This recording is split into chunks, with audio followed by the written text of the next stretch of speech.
All right, fellas. Ham Radio happy hour time. Make sure my audio is good. Thanks for joining us. Looks like we've got about 60 people watching right now. That's great.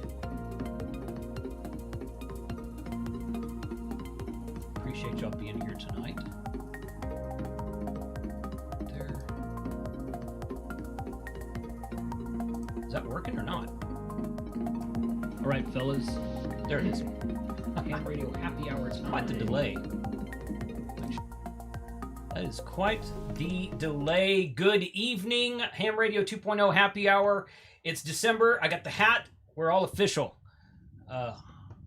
Thank you for joining us tonight. I've got about... Where did my waiting room screen go? Zoom, I'm going to throw something at you, sir. Let's see. Let's see if I can figure this out again. I had a Zoom window here. Frank was there a second ago. And that should be okay there. That's fine. Hey, guys, thanks for joining us tonight. Appreciate everyone being here for the Ham Radio Happy Hour. And I'm going to bring on some people here. There it is. Okay, I got 11 people waiting, including Frank. Frank was just in here helping me test it. So I'm going to make sure I know all these people. There we go. Yep. Good deal. Okay. Okay, yeah. We're good there. Let's kick it over there. And Aaron Nelson, thank you for joining on the membership. Appreciate you guys. Appreciate all the members who are out there tonight. Let me pull that over there so I can see it. Nope, not there. All right. Hey, guys. Frank, give me an audio check real quick, Frank. This is a KG5AHJ, and welcome to Tank Radio. Play that awesome intro video. Whatever. All right. So you guys in the audience, let us know if my audio and everyone else's audio who's coming in through Zoom are fairly equal. I don't want to have mine real hot or them real hot or something like that. So good deal. Michael, you need help on your lighting there, buddy. Yeah, no kidding. Well, I'm outside. Oh, are you? I want to have a cigar and, not allowed to smoke in the house. It sounds like your pain. Sounds like you need to find a new house there, man. New family or something. Don't tell your wife I said that. So, cool, man. Thanks for joining us tonight, buddy. Thank you. Tom, good evening. How are you, sir? Hey, doing well. How's everybody else doing? This is November 3 Whiskey Sierra, otherwise known as Tango Oscar Mike. That's right. Yeah, November National 3 Weather Station. It's a good acronym there. So thanks for joining us tonight, Tom. Yeah. Rob, you're next on my screen. What's up, buddy? Hey guys, how's everything going out there? It's 7:41 here, N1NUG.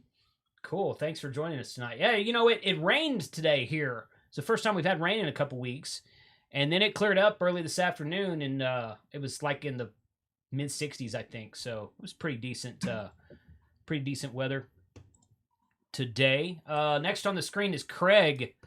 Good evening, Craig. How are you? You're muted, Craig. There you go. But all's well here. How about you? Oh, good.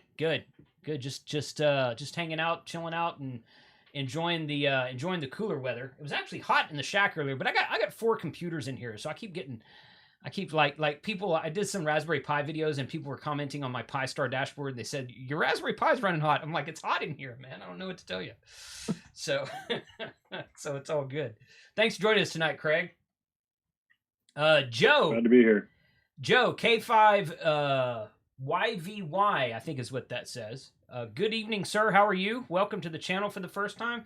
Tell us about Joe. Is one of the new. Well, I'll talk about this more in a little bit. I've got a new channel that talks about how to build a YouTube channel, and it's kind of related to Ham Radio, but not really. Joe's one of the guys who reached out to me and said, "Hey, I've got a channel. Let's do some stuff together." So Joe was invited to join us tonight. Welcome, Joe.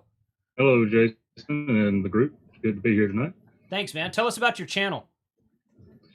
It's just a lot of it so far is just live streaming, and if I'm doing contesting or sometimes just rag chewing, but Cool. I'm trying to get into more little project tinkering stuff. So that's just what I like to do is tinker with stuff. If they don't smoke when I get done, it's a good good deal. That sounds like Frank's philosophy. That's a good way to look at it. Well, you're in the right crowd. That's right. Yeah. Cool. Thanks for being here tonight, Joe. Really appreciate it.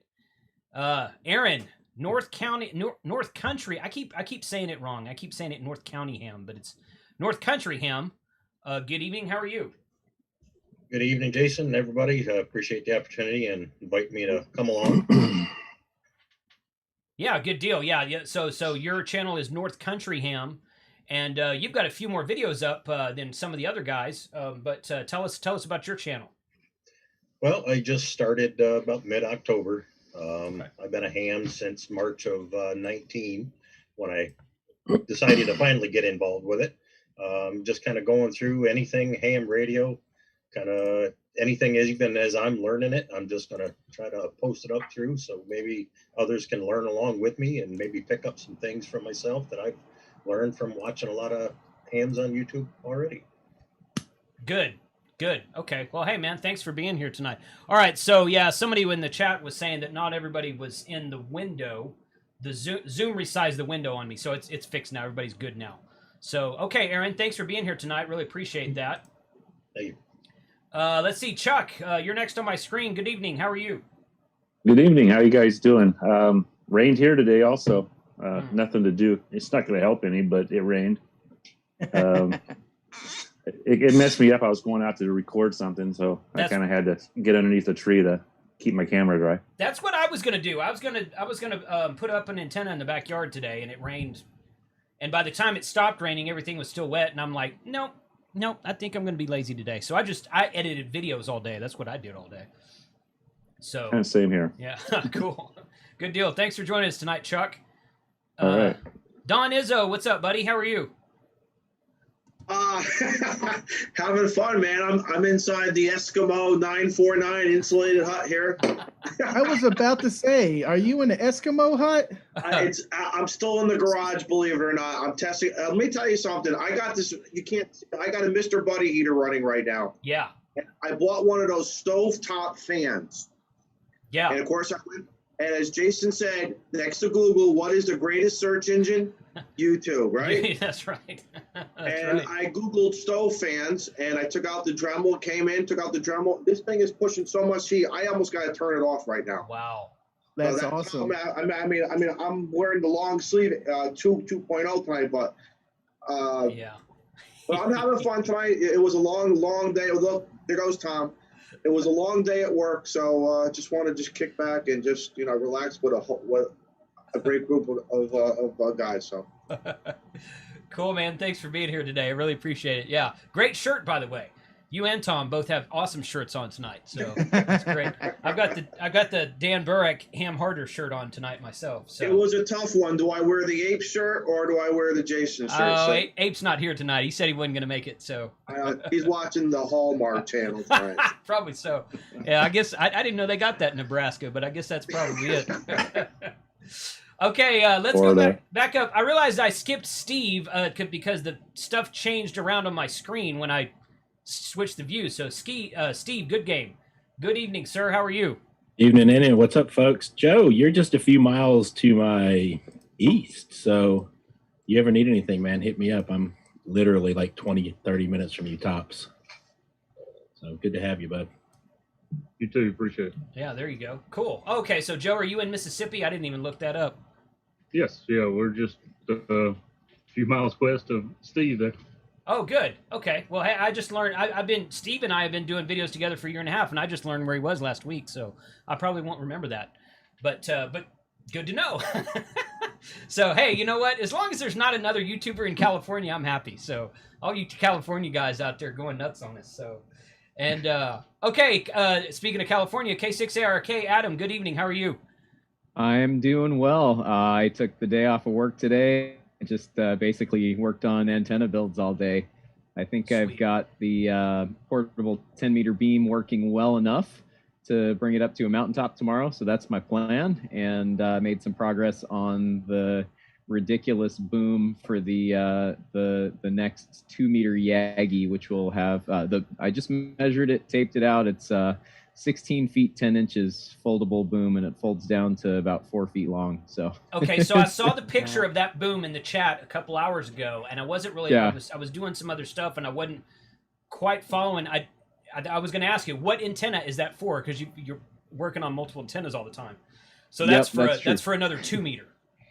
Yep. Yeah, it's a 9-element 2 meter. Still ironing out the design details, but I want it to work on 144.2 and 146.52. So I want to be able to run, the FM calling frequency and the sideband calling frequency. So I sacrifice a little bit of gain on that, but I've still got about 25 D front to back and about 11.5 to 12 dB of forward gain on that. So it's going to be ridiculous, and it should be a heck of a lot of fun.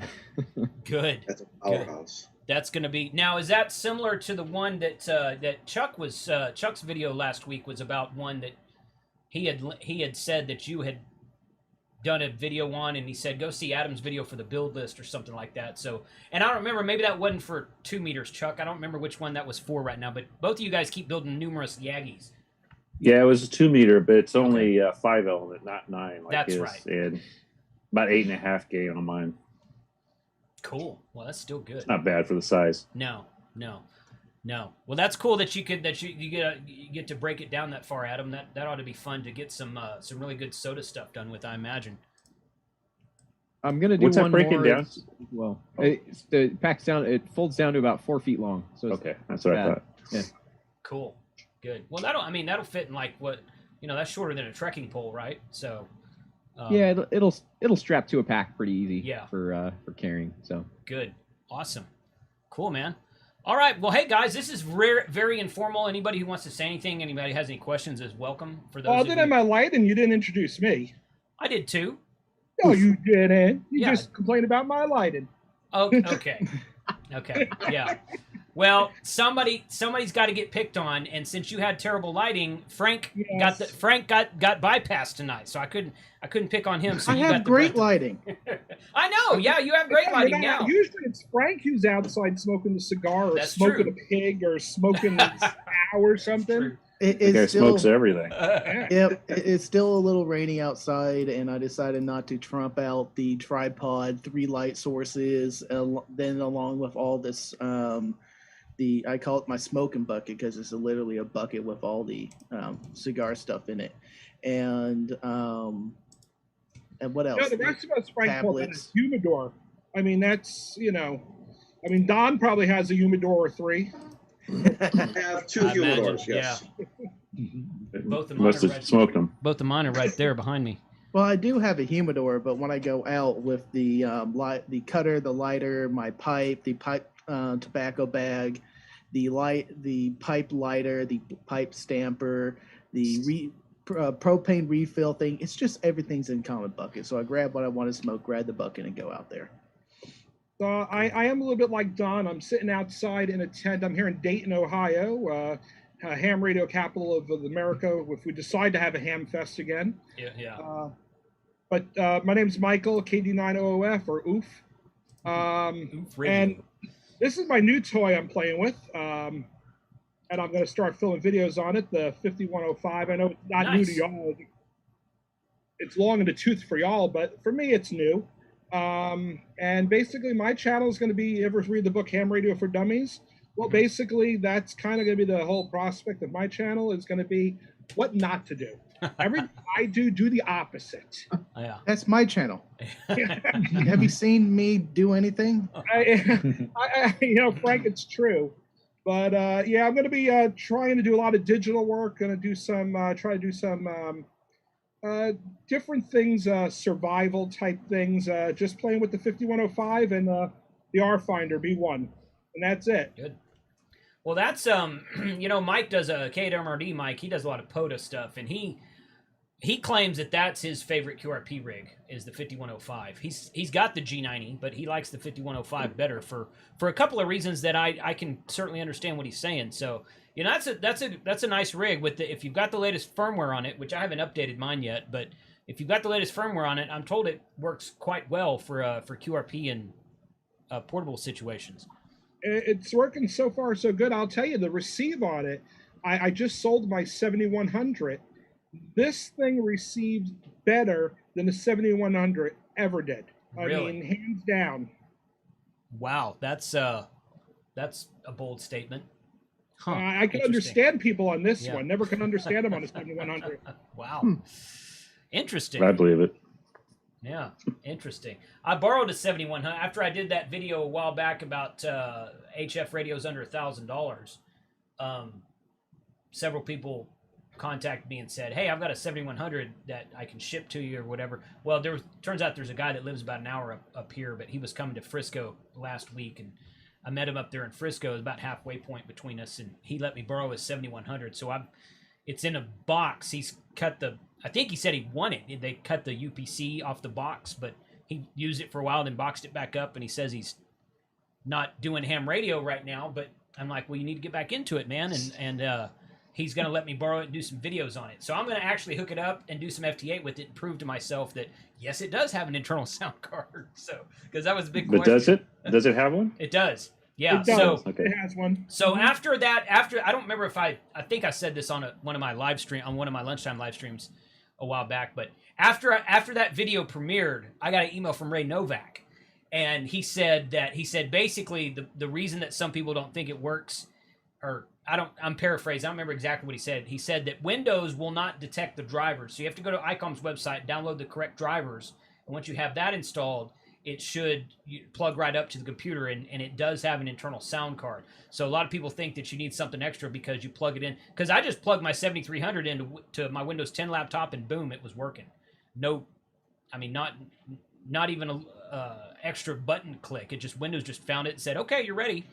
But apparently the 7100's got a few more steps than that. You have to actually go download and manually install the drivers, what he told me. So I'm going to try that and see how it works, and you'll see that on an upcoming video probably. So I would tell you, make sure you put a ferrite or some kind of choke there on that cable coming in. The 7100 will just knock your computer right off. It has Okay. done to many times before I put the ferrite on it. okay, good to know. Good to know. Cool. Awesome. So what's everyone doing for the holiday? Is everybody still at work? I mean, what kind of are you getting any time off of work to work on new amateur radio projects, or what? I'm off Are you? all the time. Oh yeah, you're Sorry. retired, Chuck. I didn't see who Yeah. said that. I'm old, man. I've been off and on. I took a week. I took a week earlier in the month. I had 3 days off this week. I work Okay. next week, and then I'm off till the 4th. So Nice. Cool. looking forward to it. Good. I get the standard school break. What's it, December 21st, I think, until the 4th this year. So, It was about 2 weeks. yeah, it's right about that. Yeah. Cool. Between Christmas and New Year's, I might try working on my satellite video and see if I can finally get that elusive Nice. contact.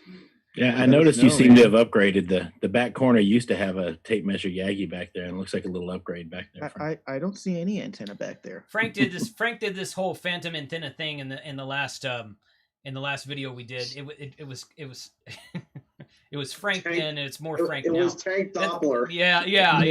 That's an Arrow antenna that he purchased and put together. I just have a greeting card holder Yeah, back no, there. yeah, I don't yeah, know whatever. what else that thing is. That's a great antenna. He brought it out to the hunting lease a couple weekends ago, and I'm like, man, this thing's really nice. Just tell them it's a towel rack. Right? Yeah. I dare say it's probably better than the one I built. I don't know. Yeah. Your video on building them didn't look that hard. I just didn't know where to Yeah. get all the materials, and Yeah. I didn't want to mess it up for my first one. And I was like, you know what? I'll just get it and do it right. Don't have to worry about all Yeah. the lengths and things. And you've had Yeah, better success with hearing him with that antenna, haven't you? Hearing satellites. Hmm. Yeah. Oh, I heard satellites, but I haven't made that contact yet. Right, but you weren't even hearing them with the tape measure, were you? I briefly heard it. Okay. And it was a brief thing. That's why I got the Arrow 2, which is not behind me. What is behind me is a greeting card holder. Whatever. Okay. Like a Christmas tree. Yeah. Mhm. Yeah. Yeah. So So one thing to note, Frank, and I learned this the hard way. Trying to get into a couple of satellites on passes, I didn't realize they had PL tones on the input. I see they a do? couple of them. The Russian Some ones, of the them RS ones. do. Yeah, some of them I have do. 'em. So, Some of 'em do, yeah. so be sure to check that because you might just be screaming into your microphone for nothing. Right. Right. That one you posted up, Adam, doesn't have one though, right? The first No, one? that one does not. Correct. Good. Yeah. See, I was under the impression that was all carrier squelch. No. No. Some of yeah, there are Majority multiple. of them are, Yeah. but you gotta double check it. Right. Yep. Just like, I mean, they're getting so many satellites in the air these days. You know, it makes sense. You know, they're just like a repeater. Some Yep. have it and some don't.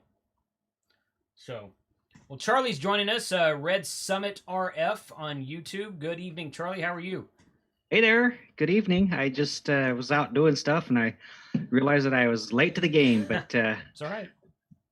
I've got a bottle of water, so we're good to go. Okay. Water. Yeah.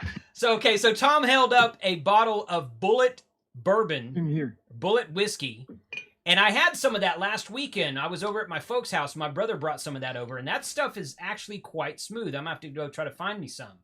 So Yeah, that's my my go-to more or less inexpensive bourbon because Okay. I'm a bit of a bourbon snob, and that one is and this is the and of course my wife is gracious enough. She usually brings home out of the blue. This is the 1.75 bottle because she Nice. knows I drink that one often. I was looking at Frank the Tank Man. He's got 2 empty bottles over Yeah. there. Well, one is about a third gone, Oh, okay. and the other one I just polished off before you got Uh-huh. here. Yeah. Had a little one or finger and a half left. Yeah. Frank's also So Tom, quite a bourbon this snob was himself. this is a Oh, yes. special edition bullet from that the local Costco had. It's what is it? Blender Select. It's pretty darn good. It's not quite cask strength, but it's 50%, so it's up there. Yeah, I think boy, I've calf been to strength- the distillery, what, 3 or 4 times now? I've been to Kentucky 3 or 4 times. That's what the background's from. It's from Heaven Hill Distillery. Okay. We were there. We took friends. We went a couple times, and then we had friends who were like, "Hey, you want to take us down to Kentucky and show us around?" Sure. So we drove around and hit all the distilleries again. Yeah, there's some really good ones, and they make those special bottles. When we were at Bullet, they broke out an orphan bottle because when they bought that distillery, there were barrels there on shelves that they didn't know what they were, Really? and they just had a date on them. So they knew it was about 20 years old, but they didn't know what it was in it. So they break it out and test it, make sure it's safe and everything, and then they were giving everybody sips out of this barrel, and it was pretty amazing. That's pretty good. That would be fun. That would be fun. That's called quality control. Mm-hmm. Yeah. That's what that is. Chuck has an invisible beer of some type there. Yeah, I had to put it in front of me. It's Yeah. local brewery. It's Fieldwork. It's called Super Normal Porter. It's pretty good. Super But it's normal half porter. frozen though. It sounds like Super normal. That sounds like something I would Super like. normal. It sounds like Oh, something Kyle's I would- here. Yeah, Kyle's here. So what's up, Kyle? Hey, hello. How are you? Good. How is everyone? We're just all talking about what Good. we're drinking right now. Well, I heard. I bet you Tom's drinking some type of bourbon or something. Very good. So is Frank. Frank's also got good taste. So. Yeah. Yep. Oh, I've got some good bourbon too. I didn't have it tonight. Yeah. And Adam with the special bullet there. That's pretty nice So too. I got tired of my family when I was bringing over Woodford Reserve Double Oaked Barrel, That's or good. what else is there? The when you can find it, the Four Roses Single Barrel. Yeah, there you Um, go. I got some of that. I was Yeah. buying all that, bring it to my family events, and everyone was just keep pouring out of there.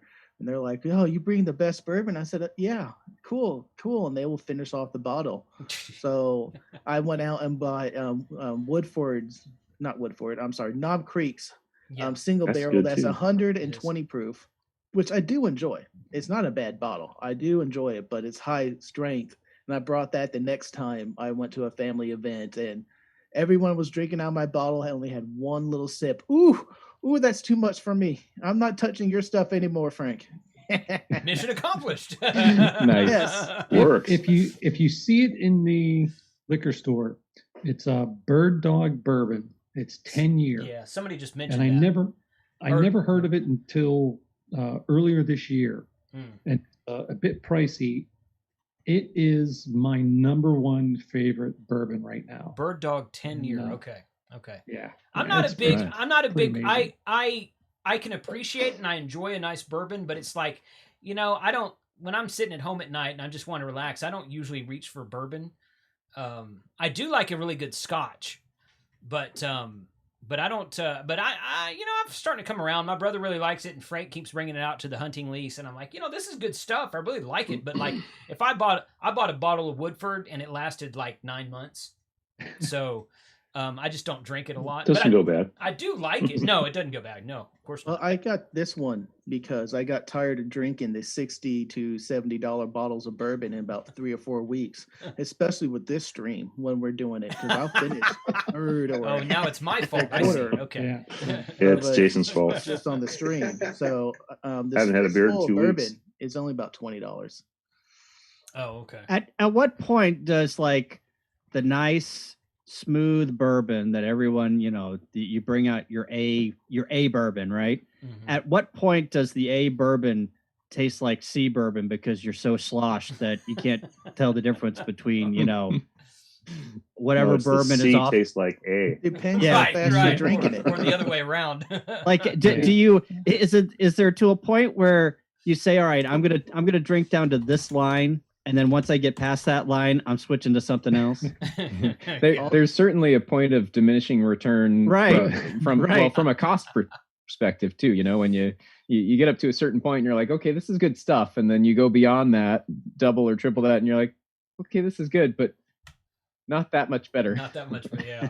It's I kind of like have a- Ape's beer. You drink enough 8 beer, and even 8 beer tastes good. No, it doesn't. I have a bottle of Fitzgerald whiskey from it was bottled in 1954. And when my grandfather died, they found it in his bar, and nobody else in my family drank whiskey, so they gave it to me. And after some research and talking to an auction house, they came back and told me it was worth between $2,000 and $2,500. Oh, wow. On my 50th birthday, I opened it up, and I had it for several years, and I kept telling everybody on my 50th birthday I was going to open it up and have it. Nice. So on my 50th Nice. birthday, I roasted a pig at my house, and I opened that bottle, Nice. and we had 75 people show up. And I had the first sip with my father, and then I sipped it with everybody else, and I only have, I don't know, a couple ounces left, but that's I was gonna always, say you don't have any of it left. Well, that's Somebody some stole of the my bottle. first. That's always my first sip if I want something really good. That's my first sip. bourbon does go bad. When you have it, and I've learned this, when you have it about a quarter left, it really only has 2 to 3 weeks left of its original open bottle taste. Because after that, the alcohol starts to evaporate. It starts to interact with the air like wine does, but alcohol reacts much, much slower. And especially in a full or bottle of whiskey, I'm gesturing it. I realize I'm off camera. It doesn't do that as fast. Yeah. So that's why you can have open bottles of liquor and it's about to the halfway point and be fine on the shelves for months and months and months. So you're saying I got to finish it when it gets Yeah, past you half. got to drink faster. Well, Drink when it you now. get down to a quarter, that's when you invite your friends or you go over and take it the bottle to just enjoy and knock it out. Okay, so new T-shirt, Frank. Bourbon harder.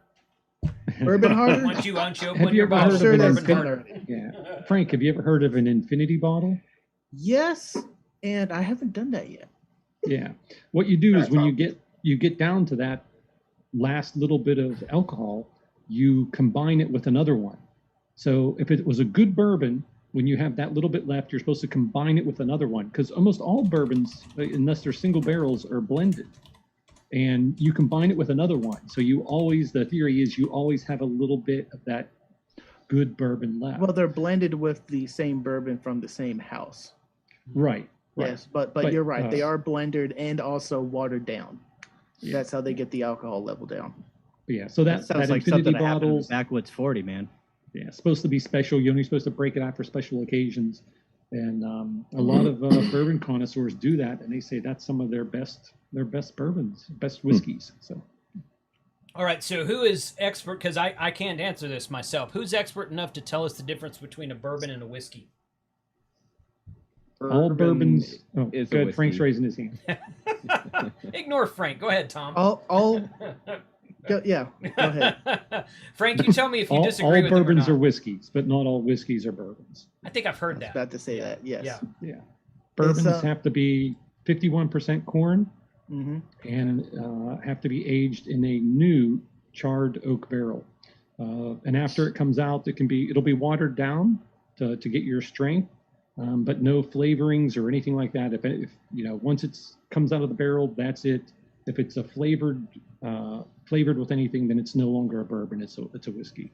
Thanks to You Teddy can have Roosevelt. blended bourbons, which this fistful of bourbon is, but it's only blended with another bourbon. Once you put another what's labeled as whiskey, it can no longer be labeled as bourbon. And isn't there a geographical limitation that it some way loosely applies? You got to be sometimes careful champagne? with. Or like Scotch?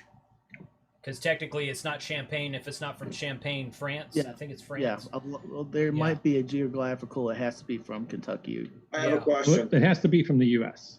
Right, yeah, You've because they done. used to, because all whiskeys are from Europe or something, but they weren't done Well, with corn. Same thing. All Scotches are whiskeys. It's just where they done and the Yeah. style that they are Right. mostly done with. Right. Don, you had a question. Shoot. All right, so when Tom says the bourbon gets done one time in the barrel, what happens to that barrel? Does the barrel get destroyed, or do they start making whiskey now? Because that barrel can only be used once. They start making So the craft beer beer, if you companies. ask me. They it depends. resell it. Yeah. A It's lot a of huge market. Yeah. Yes. That is a huge market. I know that. You can basically use that barrel for anything these days. You can make it to make stout beer, bourbon barrel aged beer of all kinds of different stuff. Whiskey, different kinds of whiskeys. I think they're using wines, wine. brandies, rums, tequila. It's Yeah. They used to be able to go to Kentucky and buy old barrels really cheap. Yeah. And now you can't even do that. Now there's a anymore. market for They're it. gone. Yeah, Yeah. there's such a huge market for it. Chili, carrot sauce, shrimp, Coffee. coffee. I think that they do have bourbon cigar barrel makers aged are coffee doing in that some now. some parts of the. Yeah, I think coffee is the thing as well. I've So- seen some cigar makers are taking those used bourbon Seen barrels that. and just filling them with cigars and letting them sit there for 2 or 3 months and call them Huh. infused. Did you know that, Don? Yes, I've had them. I didn't care for. Actually, the only ones when you guys remember when Duck Dynasty first came out, Sure. that TV show. I want his I beard. picked up. Yeah, I picked up a couple of their flavored bourbon cigars. I didn't think I was going to like it, and I actually did. And then over the years, I've gotten some as gifts, not their brand, but others, and I just didn't care for them. It just, I don't know. It just how it is, I guess. I've never cared for. I love all kinds of cigars, and I like dipping cigars in like a Scotch or a port. But if you're infusing a cigar with something like that, I've never found one that I cared for either. I'm with you on that. It's very strange. It has to be either right or it's horrible. Yeah. I had a Swamp Thing, a Kentucky Swamp Thing. It was the worst cigar I ever had in my life. Never heard of it. It's like a green Sounds bad. cigar. So it's a Candela. It's a Candela cigar, and it's called the Kentucky Swamp Thing. Huh. And it's an infused cigar with bourbon, and it was horrible. Wow. Hey, Adam, I know since you're from Southern California, have you been to Los Osos? No, I haven't. Okay, they got a pretty good little distillery there. I was wondering if you had any of their stuff. Okay. I forget the name of it, but if you're ever there, check out their distillery. They make some pretty decent stuff. Nice. Okay, I'll check it out. Chuck, For anybody else. Chuck, you said it rained That's up, where you're at. Tell me where you are. You've told me before. Where are Me? Yeah, you.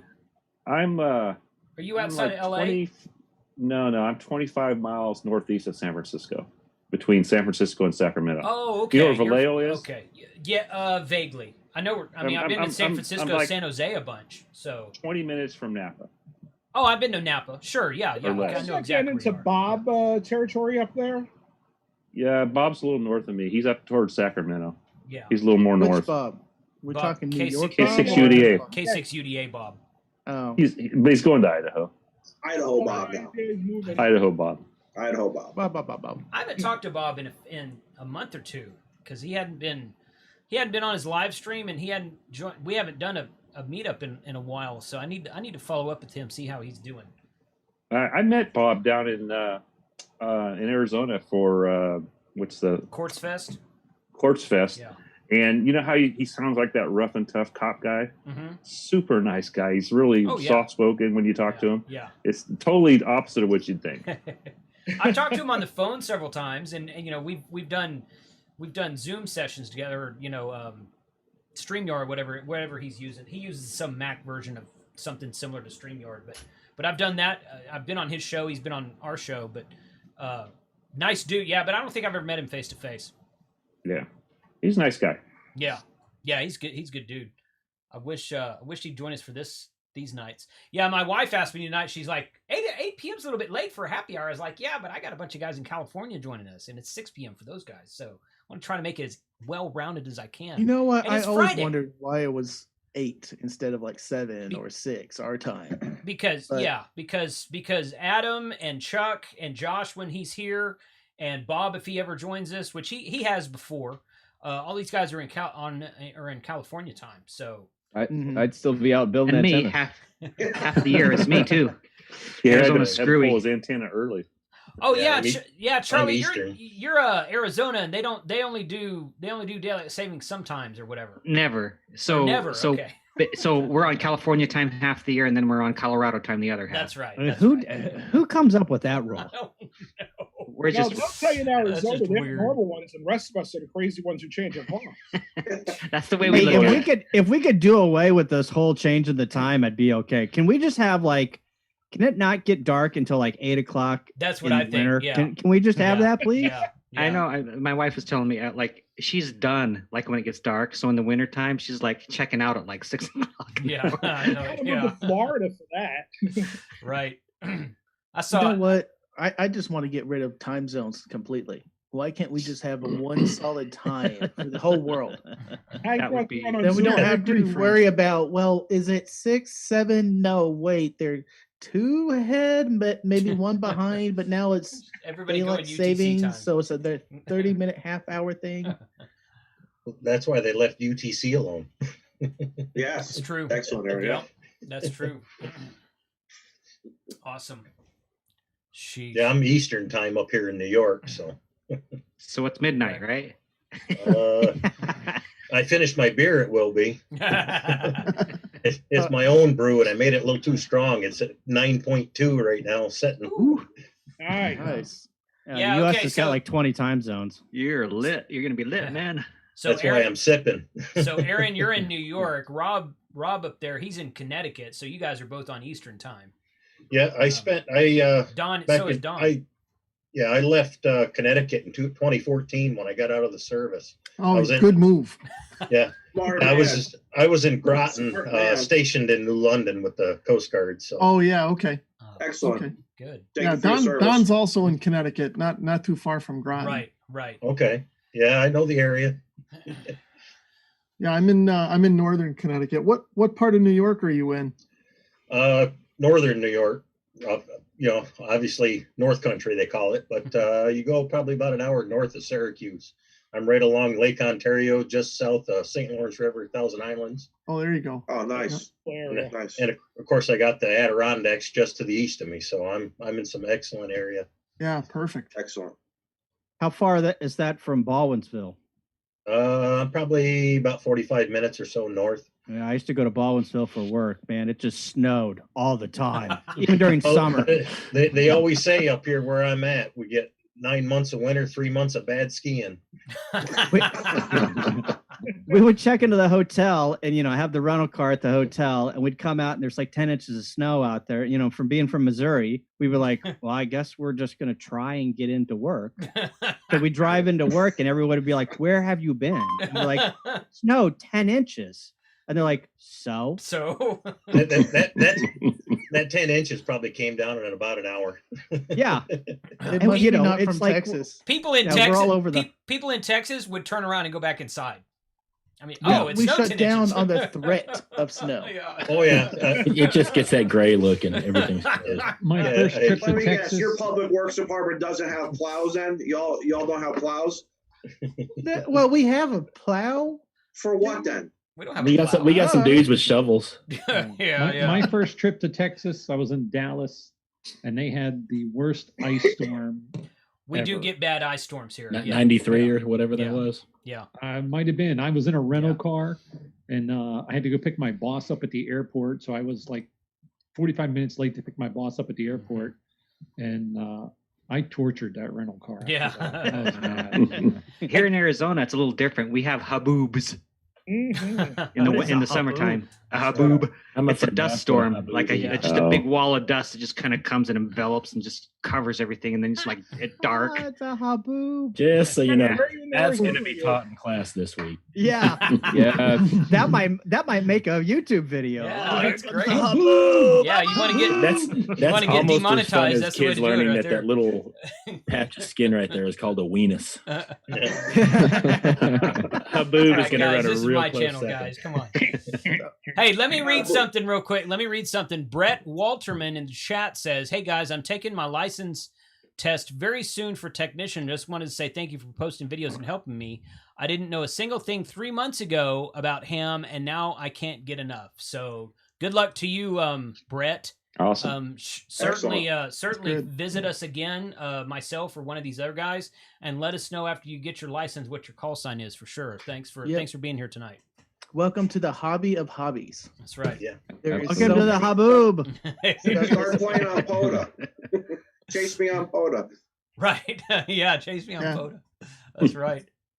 So, do we want to give a hint on the next theme night? What's coming up? Have we announced that yet?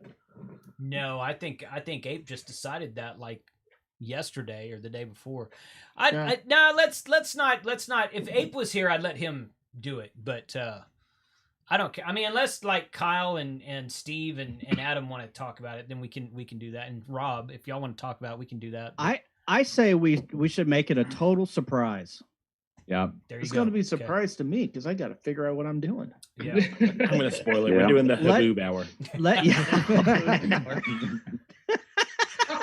That settles it. I'm gonna have to film a haboob. We're gonna our next theme night for Monday Night Ham Radio is gonna be January 4th. haboob. So Boo is going to January be a 4th. T-shirt and a new antenna. I'm telling you, that's how Nabula started. Nabula. Yeah, we got the haboob antenna now. Adam, there You you, can go. almost- Adam, that's your 10-meter antenna name. You can I'm on almost it. sing it to that. I'm on it. Oh, He what's the says I'm Disney on movie? it. Prince Ali, Prince Haboob Ali.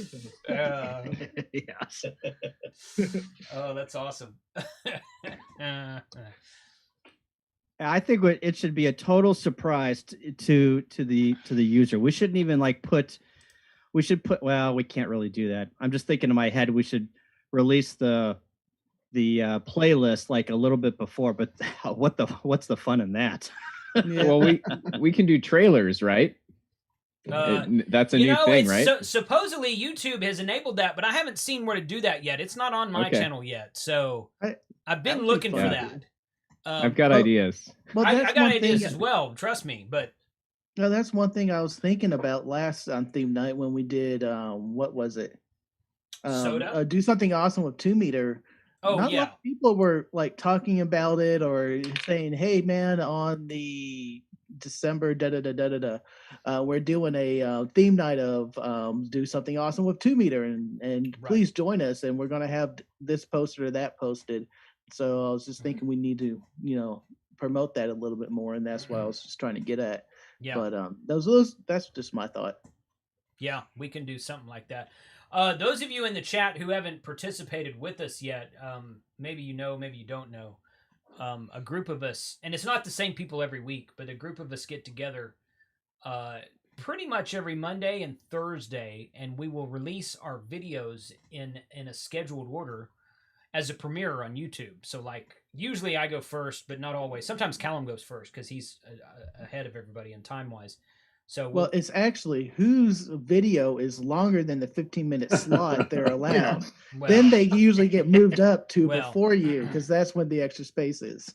that's true. Yeah. So what we'll do is we'll release a video usually every 15 minutes. Unless your video is more than 15 minutes, then you can take like a half-hour slot, and we'll do it in sequential order. So I'll go at 5, and Kyle or Ape will go at 5:30, and Frank will go at 6, and then Rob will go at 6:30 or something like that, and somebody will go at 6:45. So we'll do this sequential thing, and our audience hops from the super chat, because if you don't know what YouTube Premieres is, then go look that up. But YouTube Premiere gives you a live chat for the first time the video plays. And so you schedule you upload your video, you put all your stuff in, you schedule it, you check the box that says Premiere, and when it plays, there's this live chat that goes along, and that audience jumps from the first video all the way through to the end.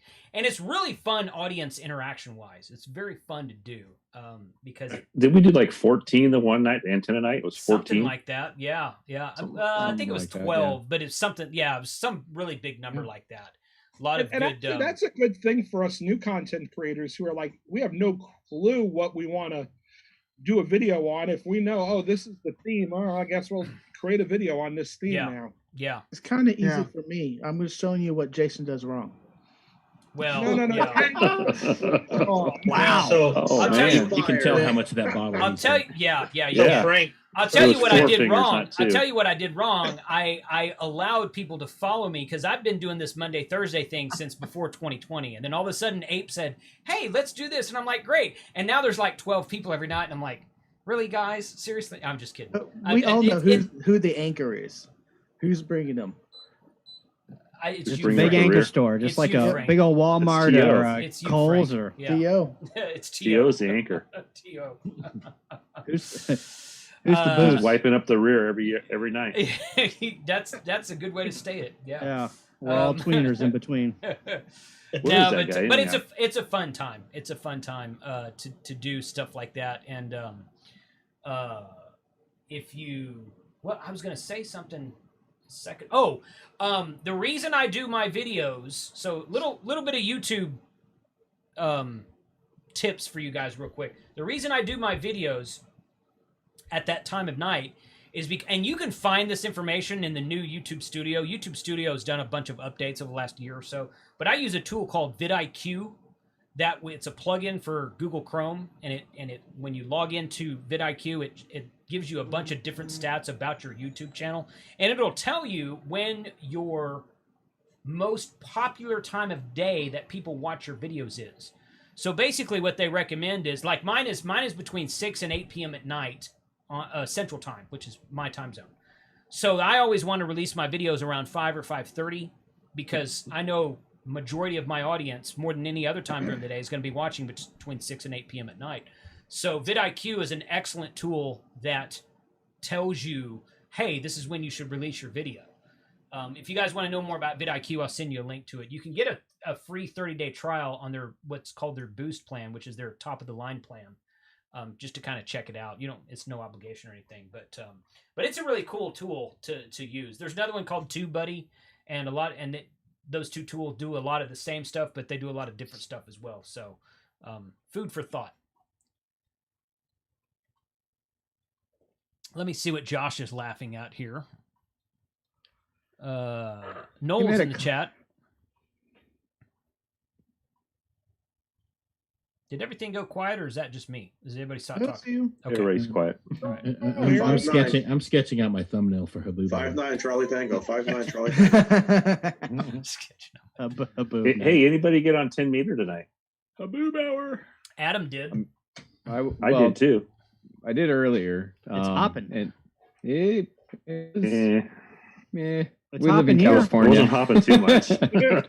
Hopping here. Let me turn it on. It wasn't guys- hopping that great. You guys Turned should it on move to the before this, land so- of Sporadic-y. flatlanders. Yeah, sporadic-y and flatlanders. Yep. No, I got picked up in southern Colorado, kind of New Mexico border, Yeah. and in like Tucson area on RBN with 5 watts at 13 dB in Arizona and 17 dB in Colorado. So that's not bad. That's decent propagation. Wow. You know, it's crazy where 10 meters is dead, and then there's a contest, and magically the band is Yes. forced open. And Yes. I'm like, Yep. It's you like know what? The 60. band has been open for a while. Oh yeah, and, Yeah. and It you know you tune is pretty past open. the FT8 section, and it's just noise everywhere. But even when you don't hear noise there, I've pretty regularly just set up the antenna on 10 meters when I'm doing soda activations, put out a spot, and I'll get chasers from, you know, random parts of the country that are not just ground wave. They're not line of sight, and they're picking me up all times of the year. So it's open a lot more than people think. They just don't try. Adam, are you doing that single sideband? CW, I'll be operating tomorrow, sideband and CW. Okay. I'll be doing some of both. Yeah. Yeah, the you know, I think we hit the bottom, right? And we're on our way up, and it's going to get nothing but better from here. And I cannot wait until 2 or 3 years from now, maybe even 4 years, where we're at the top of the sunspot cycle. Right. And 10 meters is open to Europe. You know, it's open to Asia. And it's just like, you want to contact me? Let's not even schedule this. Let's just get on the tangent. Right. You know? Yeah. I remember Well, that. I made 2 really good contacts tonight down South America area. Oh, nice. I was using 100 watts. I wasn't using 5 like Well, Adam. still, that's but, still good though. Mm-hmm. But I remember that guy was using 1500 watts. Yeah. And I gave him a 5.7. He gave me a 5.5. I'm gonna run 100. I'm gonna run 100 tomorrow. Okay. I'm gonna haul my portable 10-meter Yagi up to a local summit and the 7300. So gonna have about a 40-pound pack for a 2 or 3 mile hike up maybe 800 or 1,000 feet. It should be a good slog in the morning. You're gonna hike a 7300 up. I want the waterfall, man. He's I'll done take that before. a few pounds Ooh. for the waterfall. Go ahead and take that 40 amp hour battery with you while you're at it. Yeah, that's right. I had that. I'm grief. The 60. Yeah, if you no, don't I'm take not that, going to bring the forget it. 60. I'm going to bring a 12 and a 6. So I've got 18 amp hours of lithium iron phosphate. That should keep me busy for a while. Yeah. How many pounds is that gear going to be? I think the total pack weight will probably be 45 pounds, somewhere in That's there. not that I'm bad, at about really. it might even be less. It might be 35. The antenna itself is probably it's about 10, maybe a little over 10, and I've got the radio and everything else in the pack already, and it's like 24. So I just need to add some water and some food. Shoot, I got that's some nothing. chair in there. I got boots that weigh that much, man. K6 no, it's not bad. ARK antenna at 10 pounds? I don't believe it. It's What you guys don't it's a 4-element 10-meter beam. Yeah, what you guys don't know is Adam's a Sherpa in Tibet during the summer. Well, what was the night you were going to take both your 857 and your 891 and shoot a 30 amp hour battery or something? It was like 60 pounds, wasn't it? I haven't taken both of those up to a summit. You were but going I need to, to be. I need to do a comparison of those two, and I know I which one started will doing win. that from home. Yeah. Nobody else here but me and Adam. Well, yeah, I know. And it might surprise people. We'll see. You know, it's funny because when you guys talk about, propagation, and, Kyle's right. As we're starting to see the cycles go through its phases and everything, I use like different benchmarks, whether I'm home or out in the field. The e-car guys on 40 meters during the day, if I could hear them and where they are, there's a guy, Ed, N4HID, out in Kentucky. If I November could hear 4 him, Hotel India Delta. exactly. Oh, I get that guy every time. If I can hear him, I know I'm good. I'm going good to the west. I had the opportunity of working, a good game. Man, that was fun. Then all of a sudden, a couple of times I've worked Chuck, I've worked Adam. It's nice when 17 and 15 start opening up. It's stuff that you normally don't do, and that's one of the things about the hobby. That's why when I tell guys who are sitting on that upgrade, should I? Yes, get your general. Yeah. get your general. You will see a world of difference. Yeah, I just If you're got playing mine in with August. Yeah, there you go. Congratulations. And it's awesome, man. You're coming in at such a great time. And, I look at the propagation, just get on the air. Just get on the air and see what you could hear. And then you start learning, and I'm still haven't figured it out, but like different times of the day, well, all of a sudden, like 40 meters just shuts down. And all of a sudden I want to pack up, go home, and then I'll go to 20 or 17, and I'm there for another 45 minutes. Making more contacts. And then you go back and, and another band that everyone keeps on forgetting, in my opinion, is 60 meters. 60 meters is it's a great band. It's a gentleman's band, in my opinion, like 17. Yeah, that's one of my favorites for Summits on the Air. It's the only way I can get into Phoenix from outlying areas since the sun cycle dropped. When the sun cycle was high or medium anyway, we were hitting each other all day on 40 meters from Summits to into Phoenix. But once it dropped to the bottom, we couldn't get each other. We never heard each other. So we tried 60 and yeah. So now every time I activate, I'm on 60 because it's the only way I can get in and talk to the guys local. Yeah. I made one contact on 60 and it was done. Yeah, there you go. There's your You got me on inspiration. 60. Park. Yeah. In the same park. No. Same state though. Same state. same state. I hear that, Chuck. That we don't play that game here in Connecticut. Oh, okay. If We don't play that game. Adam's on 20, I can't talk to him most of the time. Every once in a while. Yeah. No, So August, Charlie and I 60 were meters then, right? 60, 40, 40 maybe any 60. day. 40 anytime. 40 is good during the day, 60 kind of toward sunrise, earlier morning. Right. Maybe even we could probably work 80, but Charlie and I work 60 a good bit.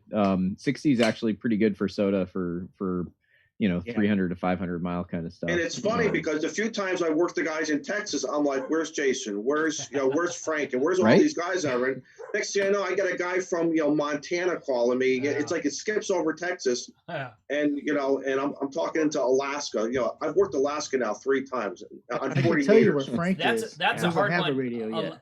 Yeah, You Frank, still don't have a radio? Frank doesn't I know don't how have an to. HF. Frank doesn't know how to HF yet. Oh. He is a general, Frank, but he doesn't know how to they HF. sell that. You can't Zydeco borrow one from for somebody you know? $20. Yeah, Just get it. it's been offered. It's been offered, Don. Frank, the I know Padawans it are going to does. teach you. No, the Alaska. You were talking about Alaska. That's hard to get from Texas. That was I think that was the last state I got. It was either that one or it was North Dakota. Now I somehow I got North Dakota early on. It was either I think it was Nebraska. It was either Should've just Alaska worked or Abe. Nebraska that I was my last one in my worked all states for sideband. I still haven't got it worked all states. No, yeah. I'm just starting on all that. Yeah, I've worked Alaska. I think the last 3 POTA activations. There's some guy out in Alaska Nice. that's hunting parks, I did a Oh, park. that I did that a guy park came to off park. the back of my Moxon with Yeah. S7. and Jerica's been asleep for every single one of them. So I was like, I did a- because she destroys me in contact. So I I, did at a- least I have would- that to brag about. I was in Galveston Island State Park, and I did a park to park with 2 different guys in 2 different Canadian parks one time. I'm like, what is going on? You're impressive. in a freaking park in Canada? So that was fun. That was fun to get in the log. If you guys are on the Facebook page, there's a guy in Arizona. He's out in the desert with this old time, like I call it's a pickup truck that has the box on it, the camper box on Yeah. top, and he has like 6 or 7 antennas just laid That out. guy's badass. Badass is. Let me tell you something. I wanna POTA with that Excuse guy. my French. That's all right. That is just so cool. I mean, just He takes just the picture, beautiful just the picture. pictures. Yes, awesome pictures. The I know who you're sunsets, the talking about. sunrises. But oh my God, these Romnick antennas, just these wire antennas that just go out hundreds of feet. He And works Utah a lot also. He told me one time, low noise level, and I get it. Remember, Chuck, when you went up to the mountain there, I get it now. yeah. When you have a low noise floor, you can hear everybody. That's the key You right can there. hear everybody, but not everybody can hear you. That's the challenge, right? Is when you're portable, you can hear everybody, but you got to put out a good enough signal for them to hear you. So that's You're using 5 watts or 2 something, And Yeah, not parts of the air, everybody, it's not 100 everybody watts. sends CW to K6ARK as good as I do. So yeah.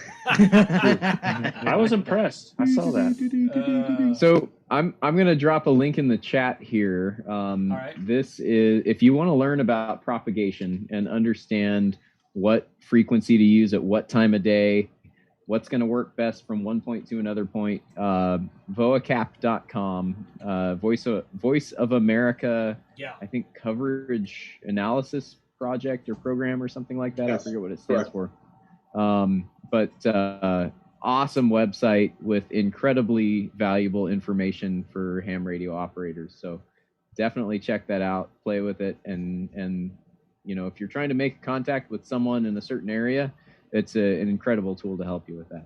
I'll tell you a trick. Field day, I worked Kyle using that. Just for s and giggles, as they say. And I was following one day, and I heard Kyle on field day. I think it was like Saturday night or Saturday afternoon. Yeah. Where Kyle was running a lot, and I'm like, oh my god, it works. Ward Silver N0AX tells a story about there was a DXpedition on Christmas Island, and he was down at his contest station in Missouri, and he plugged all of the parameters into vocap, and it said that the best time to contact Christmas Island was at like 4:30 a.m. on a Sunday on 40 meters. So he was down at his shack at 4:15, and he could barely hear him. He could barely hear him. He heard him. He heard him. He heard him. It was at the peak of 4:30. He gave his call once. They came back to him instantaneously, put it in a log, and they faded back into nothing. Wow. So cool. That's awesome. And it's just like Your name has to be Ward Silver to do that. Yeah, and it's like, oh, it worked. How about that? And you know if you don't want to dig too deep into like fully analyzing that stuff, I think the key thing is that generally speaking, operating closer to the maximum usable frequency is going to give you a longer range contacts. So the maximum usable frequency goes up during the day with more solar radiation, and once it gets dark, it starts fading back down pretty quick. Well, so Muff is your friend. Right? Yeah, Muff is your friend. Yeah, it's true. Yeah. Yes. I think that's all I I test. know that guy. Hey guys, everyone watching the chat tonight, trying to watch everything, but we've got 120 people watching and only 57 thumbs up. So don't let angry thumbs down guy win. You guys hit the thumbs up for me if you don't 57 now. Yeah, I saw that. There was like 2 thumbs down before you even started. I was like, what's up? Yeah, man? that's it. We got a few angry guys. It's kind of like a angry badge thumbs of down honor. guy. Yeah, yeah. Funny story. If you real click quick. it, do it twice. Yeah. Funny story real quick. I live streamed a general class for one of the local clubs here. They were doing they were going to do a general class, and of course that got the kibosh because of COVID. So they said, oh, we'll just do it over Zoom. And I got on their email list somehow, and I emailed them and said, hey, can I live stream this? And they're like, yeah, that'd be great. So I live streamed their general class. They did a fantastic job. It's still on my channel for replay right now. But like the first day, I got 2 thumbs down, and they came along and they're like, did we do something wrong? Why would someone? And I'm like, dude, that's not you. That's me. That's just YouTube. No, you guys did great. Don't worry about that. I had to explain to him how Angry Thumbs Down guy worked in YouTube. That was fun though. Hey, Jason. Yeah. Jason, one of the things, last night we learned you're so bloody famous on YouTube, they come to my QRZ postings to bitch about you. Oh, I know it. Yeah. So I saw that last night. Did you see my reply to that dude? I replied back to him and I was like, hey, you're funny. You should do stand-up. So, I thought he wrote his own lines, but I think he needs help. Oh, man. Yeah. Gosh, I don't know. Hey, man, you know what? That's okay. You know what? The number of people I have commenting on my videos and sending me emails thanking me for putting up the technician and general classes. And let me preface this by saying I don't teach classes. I just point the camera at smarter people than me who teach classes and then put them on YouTube. But I make that material available for everybody. And the number of people thanking me for that far outweighs all the haters on QRZ and everybody else. So, it's worth it to me. I don't mind that at all. Does anyone have an extra class coming up? Yes. I actually have 2 parts on mine. It might be a little ambitious and might be the wrong thing to do, but I'm studying for my extra and I'm actually going through the question by question, videoing it. Even if I'm guessing the answer's wrong, it's on there, and we go over right out of the book. And I've got 2 parts on it, and I'm still not through the first section of all the rules and regs. Yeah. I think that's a great idea. If you're gonna, I'm a general. Frank over here. Frank is over there on my screen. I don't know where he is on your screen. Frank's a general. I'm a general. There is Michael's a general. There's a local club here who's going to do an extra class over Zoom next month, and 3 weekends and 3 Saturdays in January, and probably 2 Saturdays in February. They're going to take a week off in between for Winter Field Day, at least, unless the schedule changes, which it might. And it's same club that did the general class, and they let me live stream it. So I contacted them. I was like, guys, I really, really, really want to get an extra class on my channel because I haven't had one, and they don't want to live stream it, but they are going to let me record it and post it later. So, you will, Frank, you and I are gonna. You know what? What I might do is take their Zoom recordings and hack them up a little bit and post them, and then do a second part of it with you and I sitting in front of it, learning it, and taking our test and passing it. Of course, if you don't pass it, Frank might not pass. You might not. What do you mean? I'll pass. Jason might not. No. Hey, I speak English, Frank. I got that going for me. I speak English. You don't. And type he in can write English too, Frank. He can put it on the paper there. Yeah. I could do CW, right? Sure. Yeah, I could do CW. I think you That's talk the one you CW need to sometimes. put. Right. Yeah. I'd put a plug in it if you're a member of a club to ask the members of your club about it. Ask the president of your club. My club did that. That's how I got my extra. My club did a class. Now with COVID, everything's different. But hopefully this year, man. Hopefully, let's keep our fingers crossed that everything turns around. Absolutely, yeah. Hey, and there's a lot of clubs that are doing online Zoom classes over Zoom now. My main club that I'm here, the Hearst Amateur Radio Club, they did a technician class over Zoom that we also live streamed. That was back in like May of this year. And then the North Richland Hills Club did a general class that we live streamed, and that was in like September. So there's clubs here local in the North Texas DFW area that are still giving, and that's not the only ones. I know of at least 2 more clubs that have given classes via Zoom during COVID. So there's people out there doing this stuff. So don't let that discourage you at all. There's definitely material out there to learn and get your license and get your upgrade. So reach out to one of us. If you're watching on YouTube, reach out to one of us on this Zoom that you're seeing on YouTube right now. Myself and Steve K5ATA especially, we do a lot with training and whatnot. But any of these guys on here will be able to direct you also. If you want to get your license or upgrade, you can definitely do it right now. It's almost easier right now than it was this time last year, if you ask me. Or just re-enroll in middle school and become one of the Padawans. I'll get you. There you go. There you go. You got to move to Mississippi. My club's actually started to do Zoom meetings right now just because winter is coming. Yeah.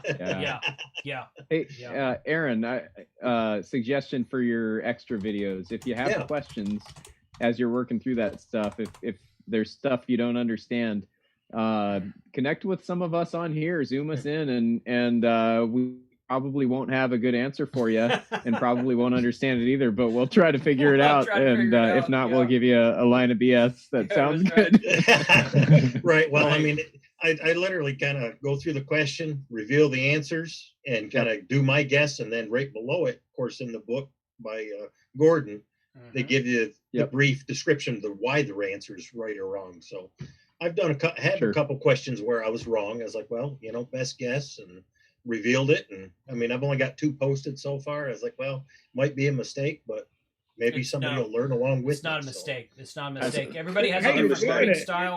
That's what matters. Do that. So Josh is actually starting a pool for Frank versus Jason. We're going to have a Vegas handicap it pretty soon. And what are the odds? What's the odds? Josh, if you're out there listening, what's the odds on this one? Yeah, Josh is going to have to put up or shut up on that one. If he wants to start a pool, he needs to put up the cash backing for that. Well, Noel's already got $20 on Frank. Well, we all heard earlier. We all heard Frank earlier say he always listened to his videos because he's correcting Jason. But at the start of this Zoom, he said, you watch his channel, he doesn't have anything posted yet. I know. That's what when I said I'm the Dummy's Guide to Ham Radio. Frank said that was his channel. So which one is it? You guys would be surprised how many times Frank texts me, said, when are we going to do Teach Frank HF? When are we going to do videos on Teach Frank HF? And I'm like, see, I stop said getting that. on Zoom I telling said that should be a popular segment. Teach Frank. No, you're right. You're right on that. You're not right when you get on here and tell people that you are going to beat me to extra. So what I have told Frank is that we're going to both go through the extra class together. That's what I was like, dude, we need to both do this. It'd be a great video, great series to just both of us do it at the same time and test at the same time, get our licenses upgraded at the same time. I think that'd be fun to do. I really do. So Bob in the chat had an interesting question. Does anyone know the story behind the departure of the novice class? Was that part of the elimination of the Morse code requirement? I think that's what it talked about in the in Gordon's book, actually, in the extra class, the first section. Yeah, it talked about the no code, and that's the reason for the novice. Oh, yeah, because they had the advanced. The no code tech and the tech plus, and that was in '94. They dropped the novice, and you started out as a tech, and they dropped the Morse code. You sure it was 94? It was 94, 95, one of the two. When I got my first ticket in 94, and at the time there was a novice, which required 5 words a minute, and there was a tech no code, which is what I got, and then a tech plus, and then general, advanced, and extra, and everything except tech no code had to have Morse code. That was in 94. Why do we still have advanced? Like my uncle's in advanced, and it's just people that never upgraded. It's a grandfather. It's a grandfather, right? Yeah, you can renew your license every 10 years. There's still people, I think there's still people in the world who are novices. You can renew your license every 10 years and it stays where it is. Right.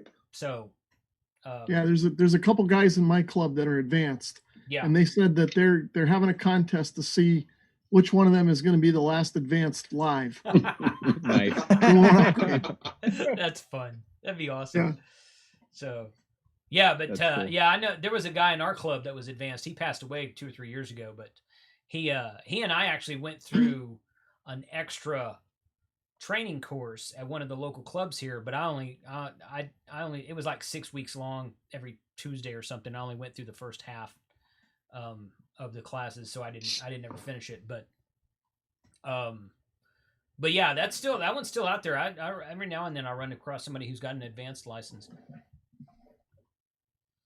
The funny thing with eliminating that code requirement, I think, at least anecdotally, I want to say Sterling might have had some data on this, or maybe I saw it elsewhere, but the number of people learning Morse code now has actually increased. That's correct. Even since they eliminated the code requirement for getting your license. That's correct. That's been there is data out there. You can find it. I've looked it up. I've heard several people talk about it. Part of the reason is because there's just they eliminated the last code requirement in 2006. So that was 14 years ago. Part of the reason is just because there's more people getting licensed now. So there's more people that want to learn Morse code.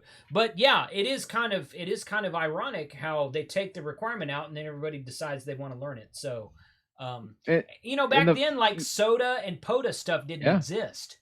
So now it's like, well, hey, this is actually even more useful than it was before because I can take this pocket radio with a 9-volt battery up to the mountain and make contacts. So that's it. Kind of works together. I think it's really fun.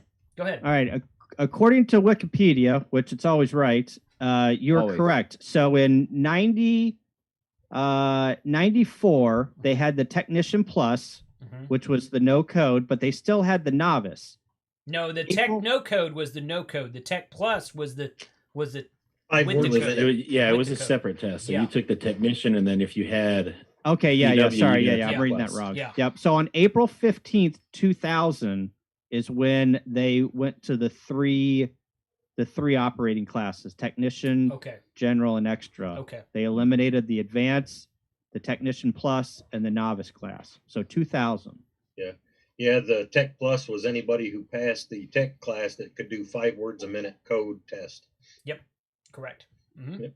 Yeah. Oh yeah. I'm reading right out of Gordon's book. Gordon's book. Pull out the Yeah, I reference could do 5 material. words You per can't be minute. wrong when you're reading it right out of the material. So here's Yep. somebody that'll probably fit in with most of us. John David Cook, Mr. All Caps in the chat. Just got my tech license thanks to the vids you turds put up. Thanks for the primo content. Turds. KI5MKH. So if anyone hears him on the air, don't talk to him. No, I'm just kidding. No, Yeah, congratulations, we ignored dude. that guy. Yeah, congratulations. That's really cool. Yeah, I know it. I speak for myself, but I can confidently speak for at least 2 or 3 of the other guys here. Getting people licensed and getting people in instant amateur radio is a large part of why we do what we do. So thank you for being here and thanks for letting us know that. Yeah, if it wasn't for COVID, I might have been able to get upgraded in March, but right when I was ready to take the test, everything shut down. Glarg. Go to Glarg. Glarg, yeah. Well, Glarg, everybody's doing Glarg it. picked up the slack from my my Padawans when Laurel couldn't do in-person testing anymore. They hit me up and said, "Hey, anybody you've got left?" They kind of bumped some lines and made it happen. So good folks over there. I haven't seen much of any of that offered up in my neck of the woods, so to speak. I doesn't have to be in your neck. What is it? Hamstudy.org/sessions. Oh, yeah. It's all online. I mean, you can be in Canada or South America and still, if you qualify for a U.S. Call sign, which, if I remember correctly, the only person that doesn't qualify to get a U.S. call sign and a U.S. license is a representative of a foreign government. I think it's like foreign, Yeah. So yeah, if you want to get a U.S. call sign, Hunter hamstudy.org/sessions. Biden can't get one and stuff. So. Yeah. Bob W2CYK Bob from RFinder was on one of my Wednesday live streams 2 or 3 weeks ago, and he said that he has a relationship with the Ham Test Online or Ham Test Study or something like that. I forget the name of it's not the Ham Radio Prep guys, but I'll look. You sent it to me. I'll look. Yeah, I think it's a Ham Test Study or something like that. Anyway, they have these. I think it's $15 to buy a study course and then a test at the end of it. And he buys packages of like 10 at a time, and he gives them away to students. Bob does. Bob from RFinder does. And Sounds like the one I use for my tech and general prep. It was Study Ham Prep. I paid like $35, and it gave me access to tech and general. Yeah, and it was. There's a few of them. It's hamtestonline.com. That's it. Ham Test Online. That's the one Bob uses. Anyway, so we were talking about that on my Wednesday stream, and the next day I got an email from Glarg, from one of the guys at Glarg, and he's like, "Hey, just FYI," and I already knew this, but I had forgotten about it, so I'm glad I got the email. Glarg gives free testing to minors, to people under the age of 17 or 18, something like that, and that's a normal thing.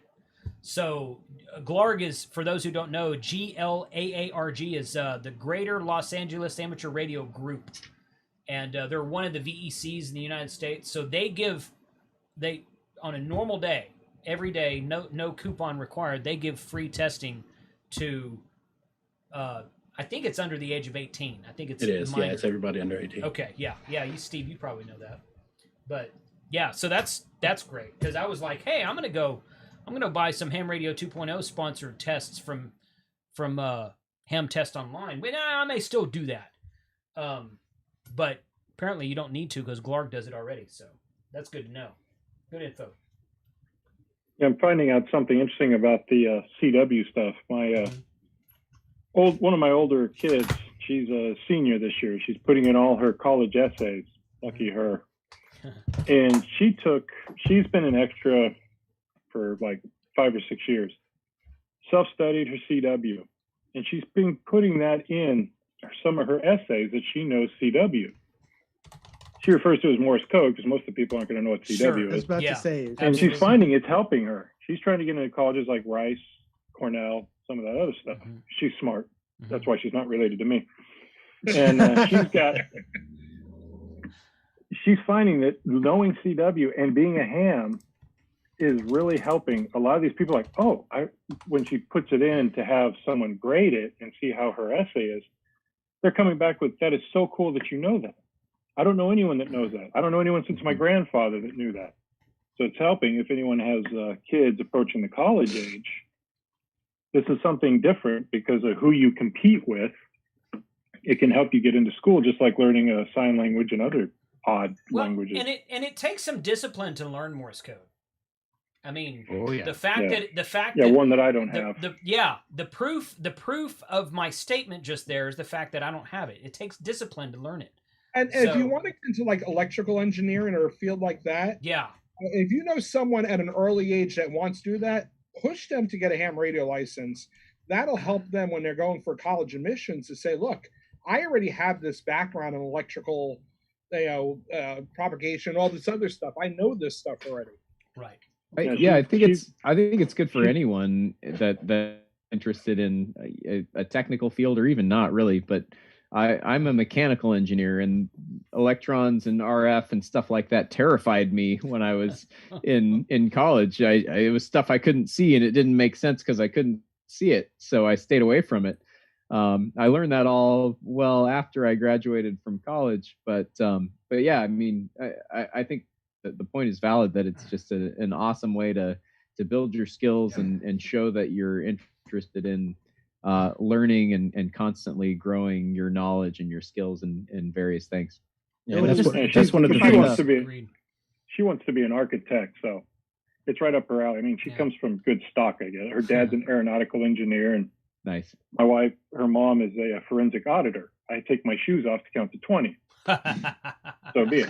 But Bill from the chat says there's special ham radio scholarships out there. So that's what I was going to say. That's what I tell all the Padawans is there's money out there too. So it's not just something that you're getting in 7th and 8th grade or whatever. There are scholarships for it, and if you look at the percentage of kids coming out of high school that actually have a ham radio license, it's extremely low. So even being able to list that they have it helps them stand out on a college application. Exactly what I was going to say. Yeah. Exactly. Yeah. There's nothing better than to have somebody sit down and look at your resume and say, oh, well, this guy, if they knew this, I guess, this person knows is a ham radio guy. That means they take initiative to do projects and have fun with it. They are self-learning, self-starting, in addition to all the technical understanding that is required. It's definitely something that would stand out to me. Yeah, and I agree. From the chat says CW makes you bilingual. That's true. and for she knows 4 languages. Yeah, and join a club and network, right? Network, get to be active in a club. Right? Yeah, and you say that, and I was somebody a while ago, and I forget who it is, but Jeff or somebody in the chat said every club he tries to join keeps asking for money. Well, they got to operate. They got to run. Yeah, but you're going to have to pay a little bit of dues in the club. But if they're asking for a ton of money, you're at the wrong club. Yeah, dues, yearly dues $20 per a year, club, like that. $10 to $30 is the norm. If they're asking you for hundreds of dollars, that's not the club for you. But if you're in a big city, or even if you're in a small city, you have no idea that the person that you're sitting next to in a club meeting could be a vice president or a president of some company that you might be working for tomorrow. Yeah. And if you're a self-starter, like Red said, and show up to field day and are sloughing gear and get on the radio and showing kids how to call CQ and this and that, and being a good steward, and then you find out that Bill or Chuck or Rob or somebody owns a company and it interests you, guess what? Your foot's in the door. You probably already got the job. Yep. I think with any club that's asking for money, it's completely valid to ask what the money goes to. What are they using it for? And I'm pretty confident that just about all of them will give you a completely valid answer that makes sense. And you can decide from that if that's value added to you or not, and either join them or find a different group to commiserate with. Yeah. And even clubs, they have hardship.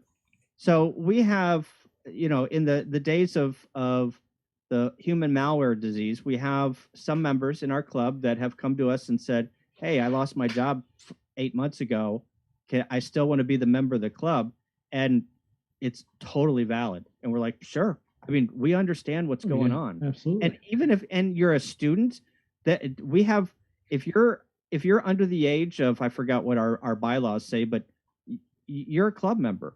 Plus, the nice thing is you can try clubs out. If they're going to kick you out of a general meeting because you haven't paid their dues, that's not the club for you. Right. Correct. Yeah. And Dan in the chat has a valid point. They've got repeater expenses and stuff like that. Mm-hmm. Our club's a Laurel affiliated club, which means while the person taking a test doesn't pay anything, the club absorbs all the cost for testing and materials and whatnot. So there are expenses with it. Trust me, nobody's getting rich off of running. I was just going to say, no one's getting rich. Yeah, there's insurance costs and other stuff too. And my club dues about $50 down here in Orange County, California, and they got a rent that's ridiculous in Mission Viejo. Yeah. But they also run like 10 repeaters, I think. It's insane how many they have. Okay. So, and they do the same thing. If you're hurting, they're going to help you. Yeah. Yeah. And I just add one more thing to this conversation, and that is, once you're in the club for a while, I would really encourage you to try to get on the board. It's an eye opener, and it's also very helpful. Sometimes it's hard to get help on a club, and the clubs really need help, and that's one way to serve, and it's also a way to really learn what the club is all about and where the finances go and stuff like that. So I'm the treasurer. I'm the treasurer for the Hearst Amateur Radio Club right now. I've been the treasurer for like 2.5 years now, and I would agree with that statement. One thing I have learned by doing YouTube, and you guys tell me if you've heard this same thing. I start talking about clubs a lot in some of my videos, and people. I guess I'm very lucky and very blessed to have so many great clubs in the North Texas area. There are a lot of really awesome, welcoming, helpful clubs in my area. But if I can believe what people tell me about other parts of the country, that's just not true everywhere else, because there's some people that have claimed they've gone to clubs, and if you don't know CW, you're not welcome, or if you go up there and start asking questions about DMR, they shun you away, or just for some unknown reason, they act like a real clique or something. They don't like outsiders in. In my 25 years of being a ham in North Texas, I've never experienced that in any club out here. Some clubs are better than other clubs. Not all clubs are created equal. That's not what I'm saying. But I've never felt like I was not welcome or shunned away or told, not part of the group by going to a new club out here. And I hope that if you go to one or two clubs in your area and you feel that way, they're not all like that. So keep trying. Now, Jason, were you trying to make changes being a younger guy? No, I'm not talking. What do you mean? Like, a lot of times what I've noticed is in all organizations, when you join an organization that has a lot of older members or people who are ingrained in that this is the way it is, and you come in and say, "Oh, why don't we do this or why don't we do that?" No, you're not going to be accepted. Well, I have never felt that way. I'm talking about people who've come onto my channel and made comments on videos where I talk about clubs that have claimed to have felt that way, and I don't know what those situations are. So I have never felt that way in any of the local clubs in North Texas in fact, ever since I got into DMR a few years back, I've been invited to come speak at clubs about DMR. So I've got an opportunity to come and visit more clubs than I'm a member of like 3 or 4 clubs right now. I'm not active in all of them, but I pay my annual dues to like 3 or 4 of them. And I'm active in basically one right now. Well, kind of two of them right now. But I've visited probably 8 or 10 in the area over the last couple years. And I've never felt that way. So when people come onto my channel, I part of me thinks that, okay, maybe you're just too sensitive.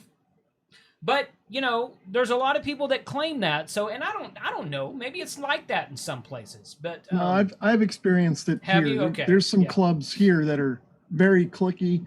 Not so much the, turn you away because you don't know CW or anything. Okay. They just, like you said, they're kind of in the habit of doing things and talking to the same people. Mm-hmm. So they just kind of ignore the new people. So it's more of a cold shoulder thing. But there's some great clubs here too. So you gotta pick and choose. Actually, the best club that I belong to, or my favorite club, I should say, it's not a club at all. It's not like an ARRL organized club. We don't have meetings. We get together once a month for brunch. That's our sort of formal gathering, but we just get on the air and talk, and we share projects. We do things like that, and that's the most uplifting club. There's no president. There's no politics. There's none of that. Just a bunch of guys that like to play radio. We sometimes get together for brunch. We sometimes get together for field events. I like that setup myself. I seen some comments online. I got my ham radio license. Well, now what? I think the best answer to the now what question is join a club.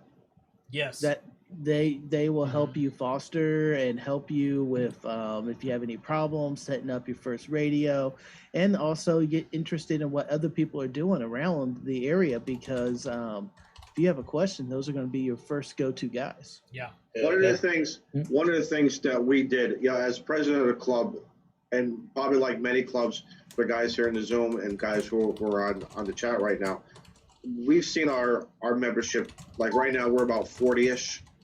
Back in the heyday, we were almost 300 people.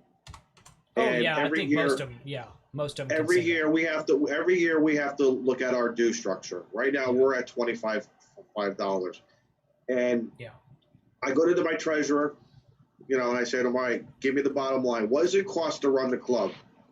We have the club insurance, the liability insurance to be a club. We have our the equipment insurance, and then we have anything else for equipment and stuff. Now, luckily, we've got some great partnerships where I'm not paying rent for the 3 repeaters. But other clubs don't have that. There is some type of, it's either a utility bill. Back in the day, it was the auto patch bill. It does take money to run the club. You guys want a field day? It costs money. I tell all the people, if I can keep dues steady, but you know what I want? I want participation. And I was the guy like what Rob was saying, because Rob and I know the clubs here in the Connecticut area. It's funny because you walk in as a new guy, and like Frank, like what you just said, now what? What do? You sit in the back of the room, you listen. And what I always did, I found the one guy who had this, who thought it was a stupid question. You can pair up with that person. Just come to find out, it's not a stupid question, and you guys are going to learn and grow together. And some of the people are going to be, there's going to be that animosity. It happens everywhere. Get over it. Don't even think about it. Just start, and then next thing you know, you're not the oddball. Next thing you know, you're the majority as time goes on.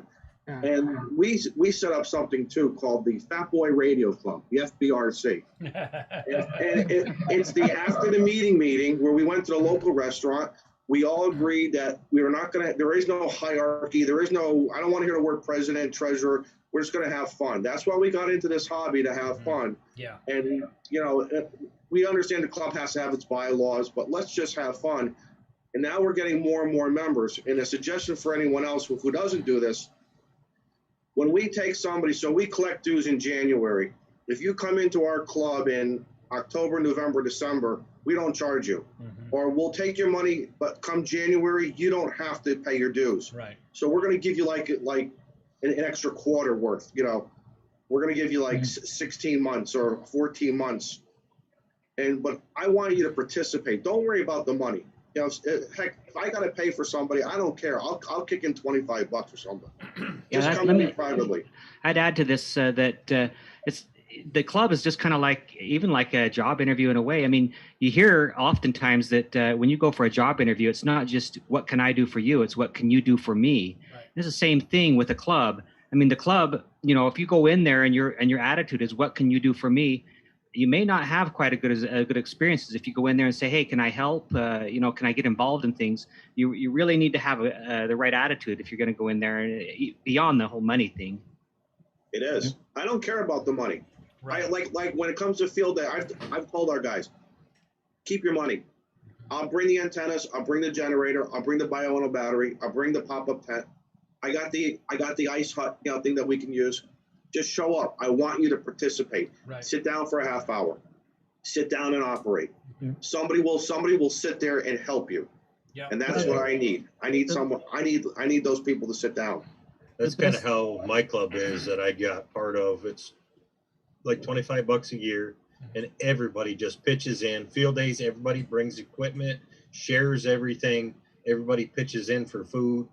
I think I self-nominated myself to be the annual pit master because I got a great big smoke pit in my backyard. We got a guy like that.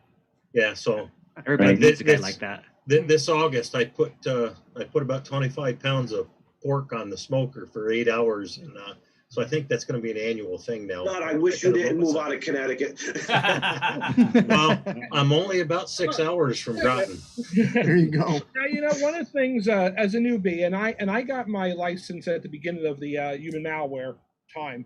So clubs have not been an option for me. They're really they're still trying to figure out their thing. I would suggest for new hams that are maybe watching right now, get on the Discords. Get on Jason's Discord and Ham Radio 2.0 and also Josh's Ham Radio Crash Course. That's been my club. I mean, honestly, the Ham Radio Crash Course and Jason and Frank. Yes, you too, Frank, believe it or not. I'm on Jason's Discord. I know you are. Why do we need another one? There's like 4 of them. I know, but those Discords have really been my club. That's been who I go to for advice, who I ask questions to and things like that. It's wonderful. Yeah, and the YouTube that's a good crew point. Here. Being a new ham, I would say I've yet to come across in the ham community somebody that's not willing to help. And that's I've been a ham for 25 years since 1994. That is my experience. And everybody's experience is different. And if your experience is not this, and I'm talking to the people watching on YouTube right now, if your experience doesn't line up with this, I'm not faulting you for that. I'm not saying that you're not being honest. What I'm saying is my experience has been that, yes, 85 to 90% of the people I have met in ham radio have been willing to help. And if you have not found anyone willing to help you with your ham radio journey, quite frankly, I think you might be lazy, because especially in today's world with all of I say this a lot, and I say it a lot because I mean it. Okay, and 2 or 3 of the guys on this live stream tonight I just met, but majority of the guys on this live stream and all of the guys in the YouTubers bunch, seriously, if you need any help at all, these guys are willing to help. I'll help you. These guys will help you. Everybody that does these regular YouTube videos about all kinds of stuff in amateur radio are willing to help you. So if seriously, I'm not trying to be rude to anybody, but if you honestly are telling yourself that you're not finding anyone helpful in amateur radio, you're not looking very hard. I do want to point one thing out that I've learned or seen so far. The Discord seems a lot more helpful than like some of the Facebook groups. Yes. Stay away from Facebook. Yes. No. Yes. Totally. Absolutely. When I first started what's this looking, Facebook thing? I don't know what you're talking about. Shut up, Frank. Go ahead, Mike. No, that's all I was going to say. To Facebook, some of those people, you ask a question, the first thing they'll do is get a manual. It's like, well, okay, yes, I know I have the manual, but it's 80 pages and written in Japanese. I can't read it. Yeah, I'm always told. Go Rob. That's one thing that's happened here. Not so much the Facebook, but I'll hear it on the repeater. There'll be a new guy gets on, brand new license. He's making his first contact ever on the repeater, and some guy chases him off, tells him he's not supposed to ID phonetically or something. Nitpicks something, it gives him do a sour that with a taste in his 13-year-old mouth. and see what it does. Yeah, well, that's the problem. It's not so much that people aren't putting the work in, Jason. Some guy will get on there and he'll get yelled at for his second contact. He doesn't want that. He just goes away. He says, and I'm sure that's true. I'm sure that's true. I guess my point is, when my statement that I just made was really to the people who are commenting on YouTube and on QRZ and on Facebook. Okay, I'm not talking about people on. Yeah, I've heard that on local repeaters too. Unfortunately, yeah. What I'm saying is, what I'm really saying is, if that's your experience on a local repeater, look elsewhere, because that's not the majority. At least not in this area. It's not.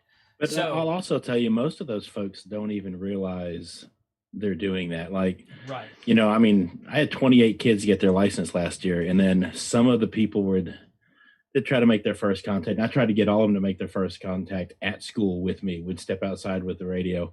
Yeah. And they just didn't get how to talk to a new ham. So I got up. I wouldn't call it ugly, but I was blunt. I was like, look, don't chase these Yeah. kids off. Right. Yeah. No, don't sit there when they get on the radio and, you know, well, when I ask you what your QTH is, I mean, no, just get a different tone and just say, hey, you know, I mean. Right. Yeah. The thing is that they're, you know, a lot of times the people who are the most vocal and have that type of mentality are the ones that are most in your face. But I can guarantee you there's at least 10 for every one of those guys, there's 10 or more that will have your back and come to your defense in a second if they knew that was going on. And so, you know, those experiences, while it shouldn't happen, just I think people need to be assured that that's not the. I mean, it happens, but it's definitely most people don't condone that at all. And it's like I was saying, he didn't even. There was one specific gentleman. He just didn't realize it. As soon as I brought it to her attention, they're like, "Oh, doesn't do it anymore." He's very much aware of it. He's just not used to talking to new folks on the air, and so now, I mean, this guy. If I walk outside with a kid, I promise you, he will be the first person to come back to every single kid. Yeah. Yeah. Wow, that's good. Yeah. Well, maybe second. So, no, he's first because it's on the repeater. You don't get. Oh, okay. When I throw out something on HF, then yeah, it's usually Chuck pointing the beam at me pretty quick. Yeah, I missed you. Actually, you were out of my band last time. Oh, I didn't even realize I was. You were like I down in extra lane? 20.05 or 14.205 or something. Oh. You know, you guys are actually right, because it just takes one person, whether it's on the radio or at a meeting, to insult you, and it chops you off right at the knees. Yeah, it really does. You work so hard to get this license, and you may be struggling to get an antenna, and you build something, but I've always, Jason, just like you said, you're asking the wrong person. Yeah. And that's something, you know, I've told our club members, ask a question, ask somebody, and if you don't like the answer, go ask somebody else. You know, it's not going to hurt. That's what we're here for. Hey, I got 30 years and I'm still learning. I'm still learning because of the Discord and because of the YouTube and because I'm hanging out with some great guys who may know a little bit or may know a lot, but hey, we're all learning, and it's not failure. It's called experimenting, you know? I think the beauty with this whole YouTube thing is several of us will do a video on one specific type of radio, say an FT3 or whatever. No two videos are ever the same, and I always pick up something different, no matter who did the video, Exactly. how long the video is, or how long ago the video was done. It's always something different, always something new. Some people even take showers with their video. With their hey. Oh man, that's tweaks. This We week have somebody a brought that deep, up. loving relationship. You got to test that waterproof radio somehow, man. Come on. Yeah. Somebody had to Gee, do I it. never should have gave you that freaking radio. I'm sorry. It's There twice you go. I that hadn't done that this one week. yet. That's funny. Just got out of my 1967. Darn, that darn rating. Oh, that's good. That's good. That's really good. So I've never joined a club. I got my stuff through an online place. It's Worldwide DX. I don't know if you guys have ever been there. I know Josh has, but I have gone to a couple of meetings in a local one. But I sat in one of their classes one night, and it was like I didn't know much about the subject, and the guy teaching it knew maybe less than I did. So I was like, oh well, am I going to learn anything here? And I don't mind helping out. I mean, that's not a problem. After I spent the day on field day with Jason from Ham Radio TV. Yeah. And I think when all this stuff gets to where you can actually go to a meeting, I may join their club, because their president, that guy is, you can learn enough in a year just from a couple of meetings in that guy. And it's also very interesting. So I guess like myself, I know Mike, and I guess Aaron. I'm not sure if Joe. Again, we all want to get our channels going, you know, and that's one of my goals for 2021. And I was at first hesitant, saying, "Why am I going to do another POTA video? Why am I going to do something? And again, the mentors here and others up front publicly as well as behind the scenes have said, because do it from your perspective.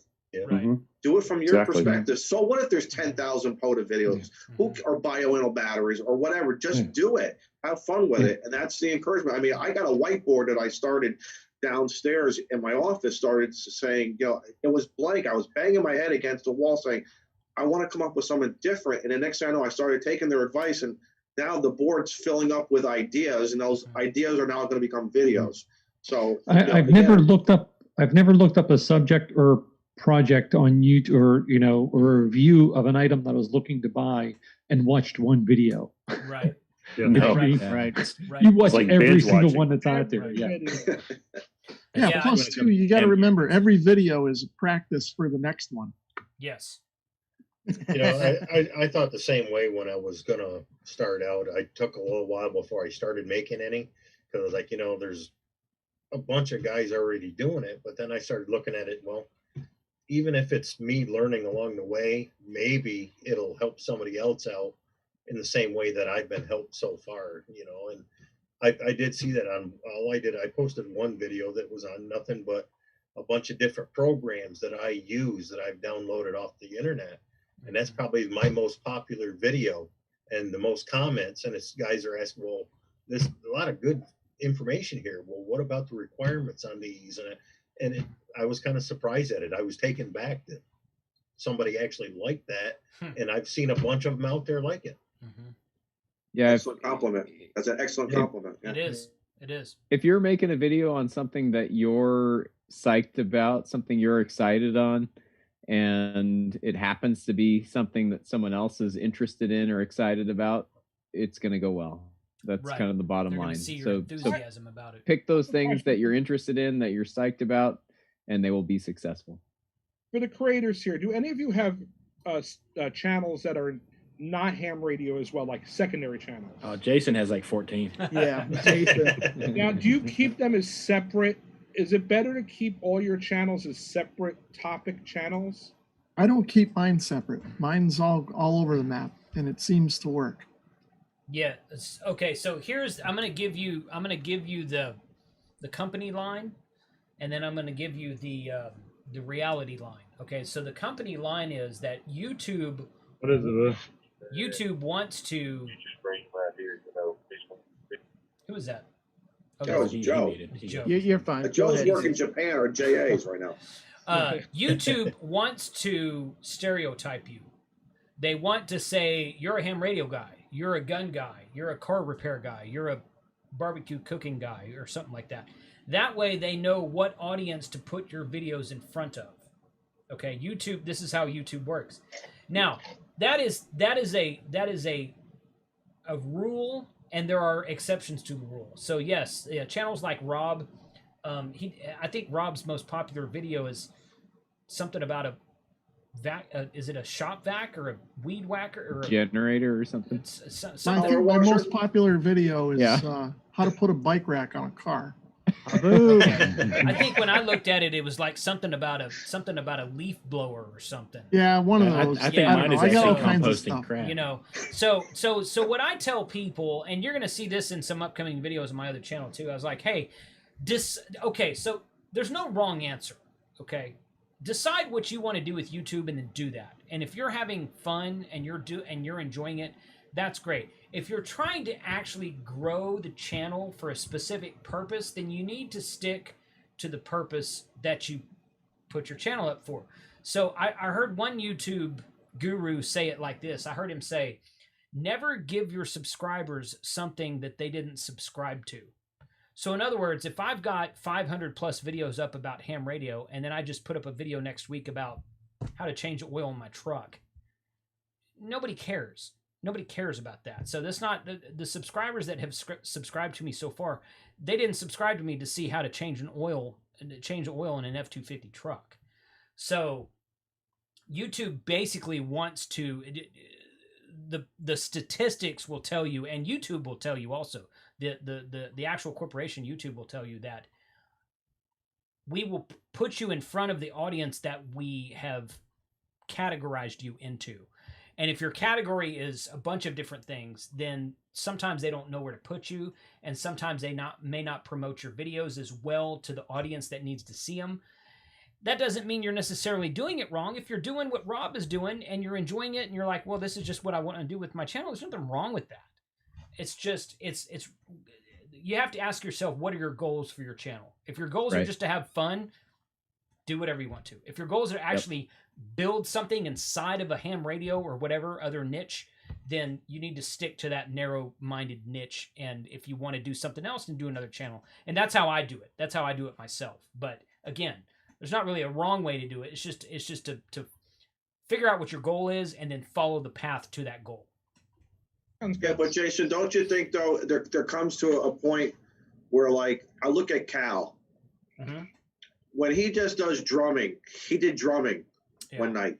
Yeah. That to me was it. I think it's also about I think once your channel gets to, and please tell me if I'm right or wrong, but I think once your channel gets to a certain number of subs, yes, and people like you personally and what you're doing, I think you can sit there and, like, using Cal as the example, and man, that was just so cool to me. That was just so relaxing. You know? Well, become a personality. Yes. YouTube doesn't analyze the actual content; they analyze the response to the content. That's true. Yeah. So if the response is still positive, and he was playing to his audience, quite literally speaking, really, and I thoroughly enjoyed it. I'm a huge Pink Floyd fan, so that stood out to me.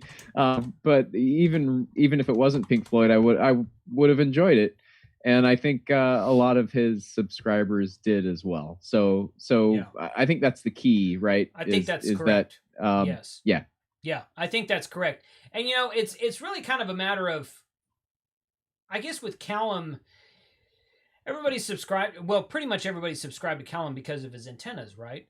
But he talks about drumming all the time, and he's got a drum set in his background all the time. So people know that about him. So when he did that, yeah, his true fans would do that. Now, if he switched his channel to just a channel about drums, he'd probably lose a lot of subscribers. But doing it every now and then, again, there's not a hard and fast rule. It's not a black and white rule. This is kind of more of like a generalized statistical how to do this. It's not an all. If you're Casey Neistat and you have 12 million subs, you can do whatever the hell you want to. Because seriously, I mean, because people don't care. I mean, you got 12 million subs, and if he wants to go, if Casey Neistat were to become a ham, oh my God, I mean, seriously. Oh, you're absolutely right. But for those of you guys with like less than 1,000 subs or maybe less than 5,000 subs, I would say stick to what you want the channel to be about. And then, if you get a little bit bigger, sure. It doesn't hurt anything to do something every now and then.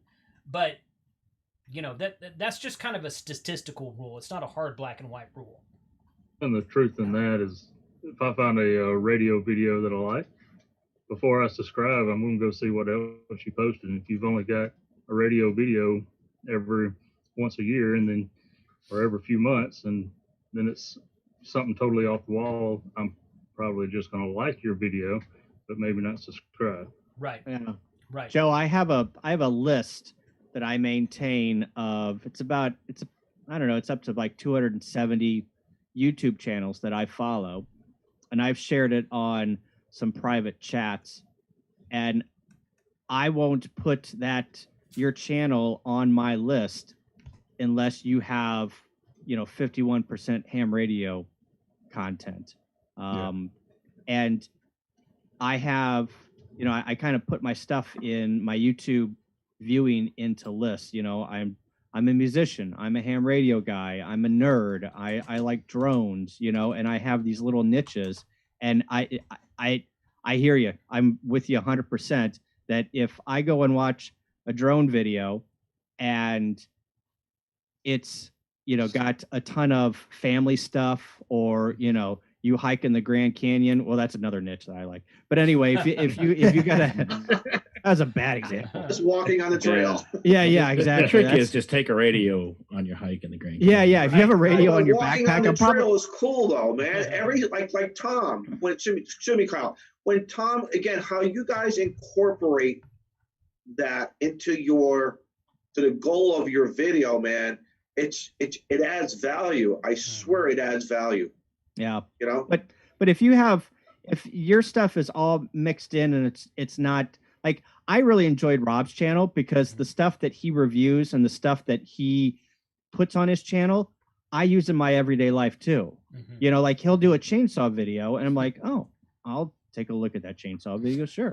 And you know, I value Rob's opinion because he has put together an audience, and I know that whenever he puts things through the paces, they get put through the paces, right? And if Rob says this is a good product, I know that's a good product. But I totally agree. If there's like a channel that is just all over the place, it's very hard to get into that channel because it's all over the place, right? Yep. One thing that I've learned, and it goes back to the point that Don was trying to make, and to kind of what you're saying too, Kyle. When I first started out, I was just throwing videos up, whatever. But what I found is that over time, people are interested in the person too. Yeah. I never used to put myself in the videos, and then I started to do that, and I got, you know, a bigger audience. And then when I started doing ham radio content on a regular basis, I didn't put my call sign in there because I didn't think it was important. I thought people were tuning in for the content, not for me. And people would go into the comments and they would outright yell at me and tell me I was a coward because I wouldn't put my call sign in the video. Call yourself Things Abe. like that. So then I said, okay. So I started throwing my call sign in there, and things started to pick up because people really want to connect with the person, you know, in the video too. Took me a long time to realize that, but if you're starting a channel, that's half of what people are tuning in for, really, is you. They like your personality, they like your take on something, and you know, they want to watch you. So keep that Rob, in you're mind. so right though, because to this day it irks me that Smoking Ape does not tell us his call sign. Yeah, but he's done a good job. He's done a good 'Cause he job doesn't have turning one. that into a He doesn't shtick. have Yeah, a but call see, sign. keep in mind that's He's part rogue. of the yeah. He's That's gonna part get that GMRS call sign. I just gotta say though, my last video about basics of satellite communication has shot up, and it's been my most watched video, and I'm not Nice. even in that. You don't even see my face. Well, you You do in just the see a beginning. hand drawn. Well, That's probably why. The other, I was waiting for it. I was waiting for it. You put the it other out thing there, I- man. The other thing I I think started- that helps us and that I really appreciate from the viewers is just feedback and questions and comments. So Yes. you know, I like we're sitting here on the live stream and I was answering some questions that people had posted on some of my YouTube videos, and I love it when people get psyched on what I put out there and they come back and ask me questions about it or tell me what they're doing or even educate me on things that I didn't realize. So, Right. So for those of you out there, make those comments, send those messages, send emails. It's all good. We love to get it, and we're happy to reply. And those of you creators, answer those things, give that feedback because it's rewarding to you and it's awesome for your channel. Yeah, I get pretty I- excited when I get comments. I Yeah. made sure to answer all of them, but I feel like a kid in a candy store. Ooh, somebody said something. Right. Oh, Yeah, and it's I got like three fellas maybe that has actually clicked the bell. So when I go live, they always pop up. And when I first started doing that, I'm like, yeah, some of these guys that do the live while they're operating, it's pretty interesting, putting a face to the RF, I call it. But I'm like, nobody's really going to pay attention to me. And then these guys just come in from England and different places and say hi every time. And it's just pretty cool. A little interaction. I haven't done started any the live same- stream yet. But I started the same way Rob did. I was hidden behind the camera. I didn't put my call sign out there. In almost every single video, I got some clown telling me how I'm a bad person because I don't ID. yeah. Had to tell him it was edited, had to keep putting in the rules. And then Yeah, I've when I got that. started putting out my call sign, put my ugly face in front of the camera, the subscriber count started going up. Right. Amazing. So it does Amazing. work. People do like to see who is making these videos. And one of the things I found, there's nothing better than when you get that one comment from one person that really, really appreciates what you did. They appreciate the effort you took, the information you gave them, no matter how simplistic that information may be. So it's always great to get the feedback. And I try to answer every question and every comment and thank everybody that comments for commenting. Craig really does, because I've commented on a few of his, and I'm learning from him how to comment back to people. Because he does You may such a not good want to job follow of it. me. I'm pretty blunt. No, you do a pretty good job, blunt with some actually. people. I try. I do appreciate every comment I get and every person that takes the time, even if they only watch the first 45 seconds and then are bored to tears and move on to Steve's excellent videos. It's good to get comments, and it's good to reply to the comments also. I try to reply to as many as I can, because audience interaction is very important to well, it's important to me, but it's important to YouTube. YouTube really the metrics and stuff. Yeah, it very much helps the algorithm on YouTube to have that audience interact, which is one of the reasons I do live streams. I didn't do live streams for the first like three and a half years I had a channel. But now I do them and I like them. They're not the most viewed video that I do. Like, we have some really good audience interaction during the live stream, but as far as replays go, depends on the subject. Some are replayed a lot, some are not. The uploaded and edited videos still get a whole lot more hits and interaction and comments. But I like doing the live streams because I can chat with the audience in real time. That's why I do it. And there's a lot less editing work. Yeah. Yes, there is that. Yeah, but you're stuck with the way it is, so that's true too. This is true. Guys, I gotta run. So thanks. I think we've been going for 2 hours, guys. I think Sorry. we are going to shut it down. So, hey, really appreciate everybody joining tonight. This was a great discussion. I like when it goes. It doesn't seem like it's been 2 hours to me. It's gone very naturally. It's been a very good conversation on everyone's part. So thank you to all of you new guys who've never been here before. Thanks for joining. All the folks who've been here before, thanks for joining as well. If I don't have a link to your channel, you new folks, be sure and send it to me so that I can put it. I'll put the links to all of these channels in the YouTube description. I'll go back and edit it tomorrow. So be sure and if you're watching on YouTube, be sure and subscribe to everybody, because everybody's got something different to say about amateur radio, and having more amateur radio content on YouTube is always a good thing in my opinion. So 73 to everybody on YouTube. Thanks for watching.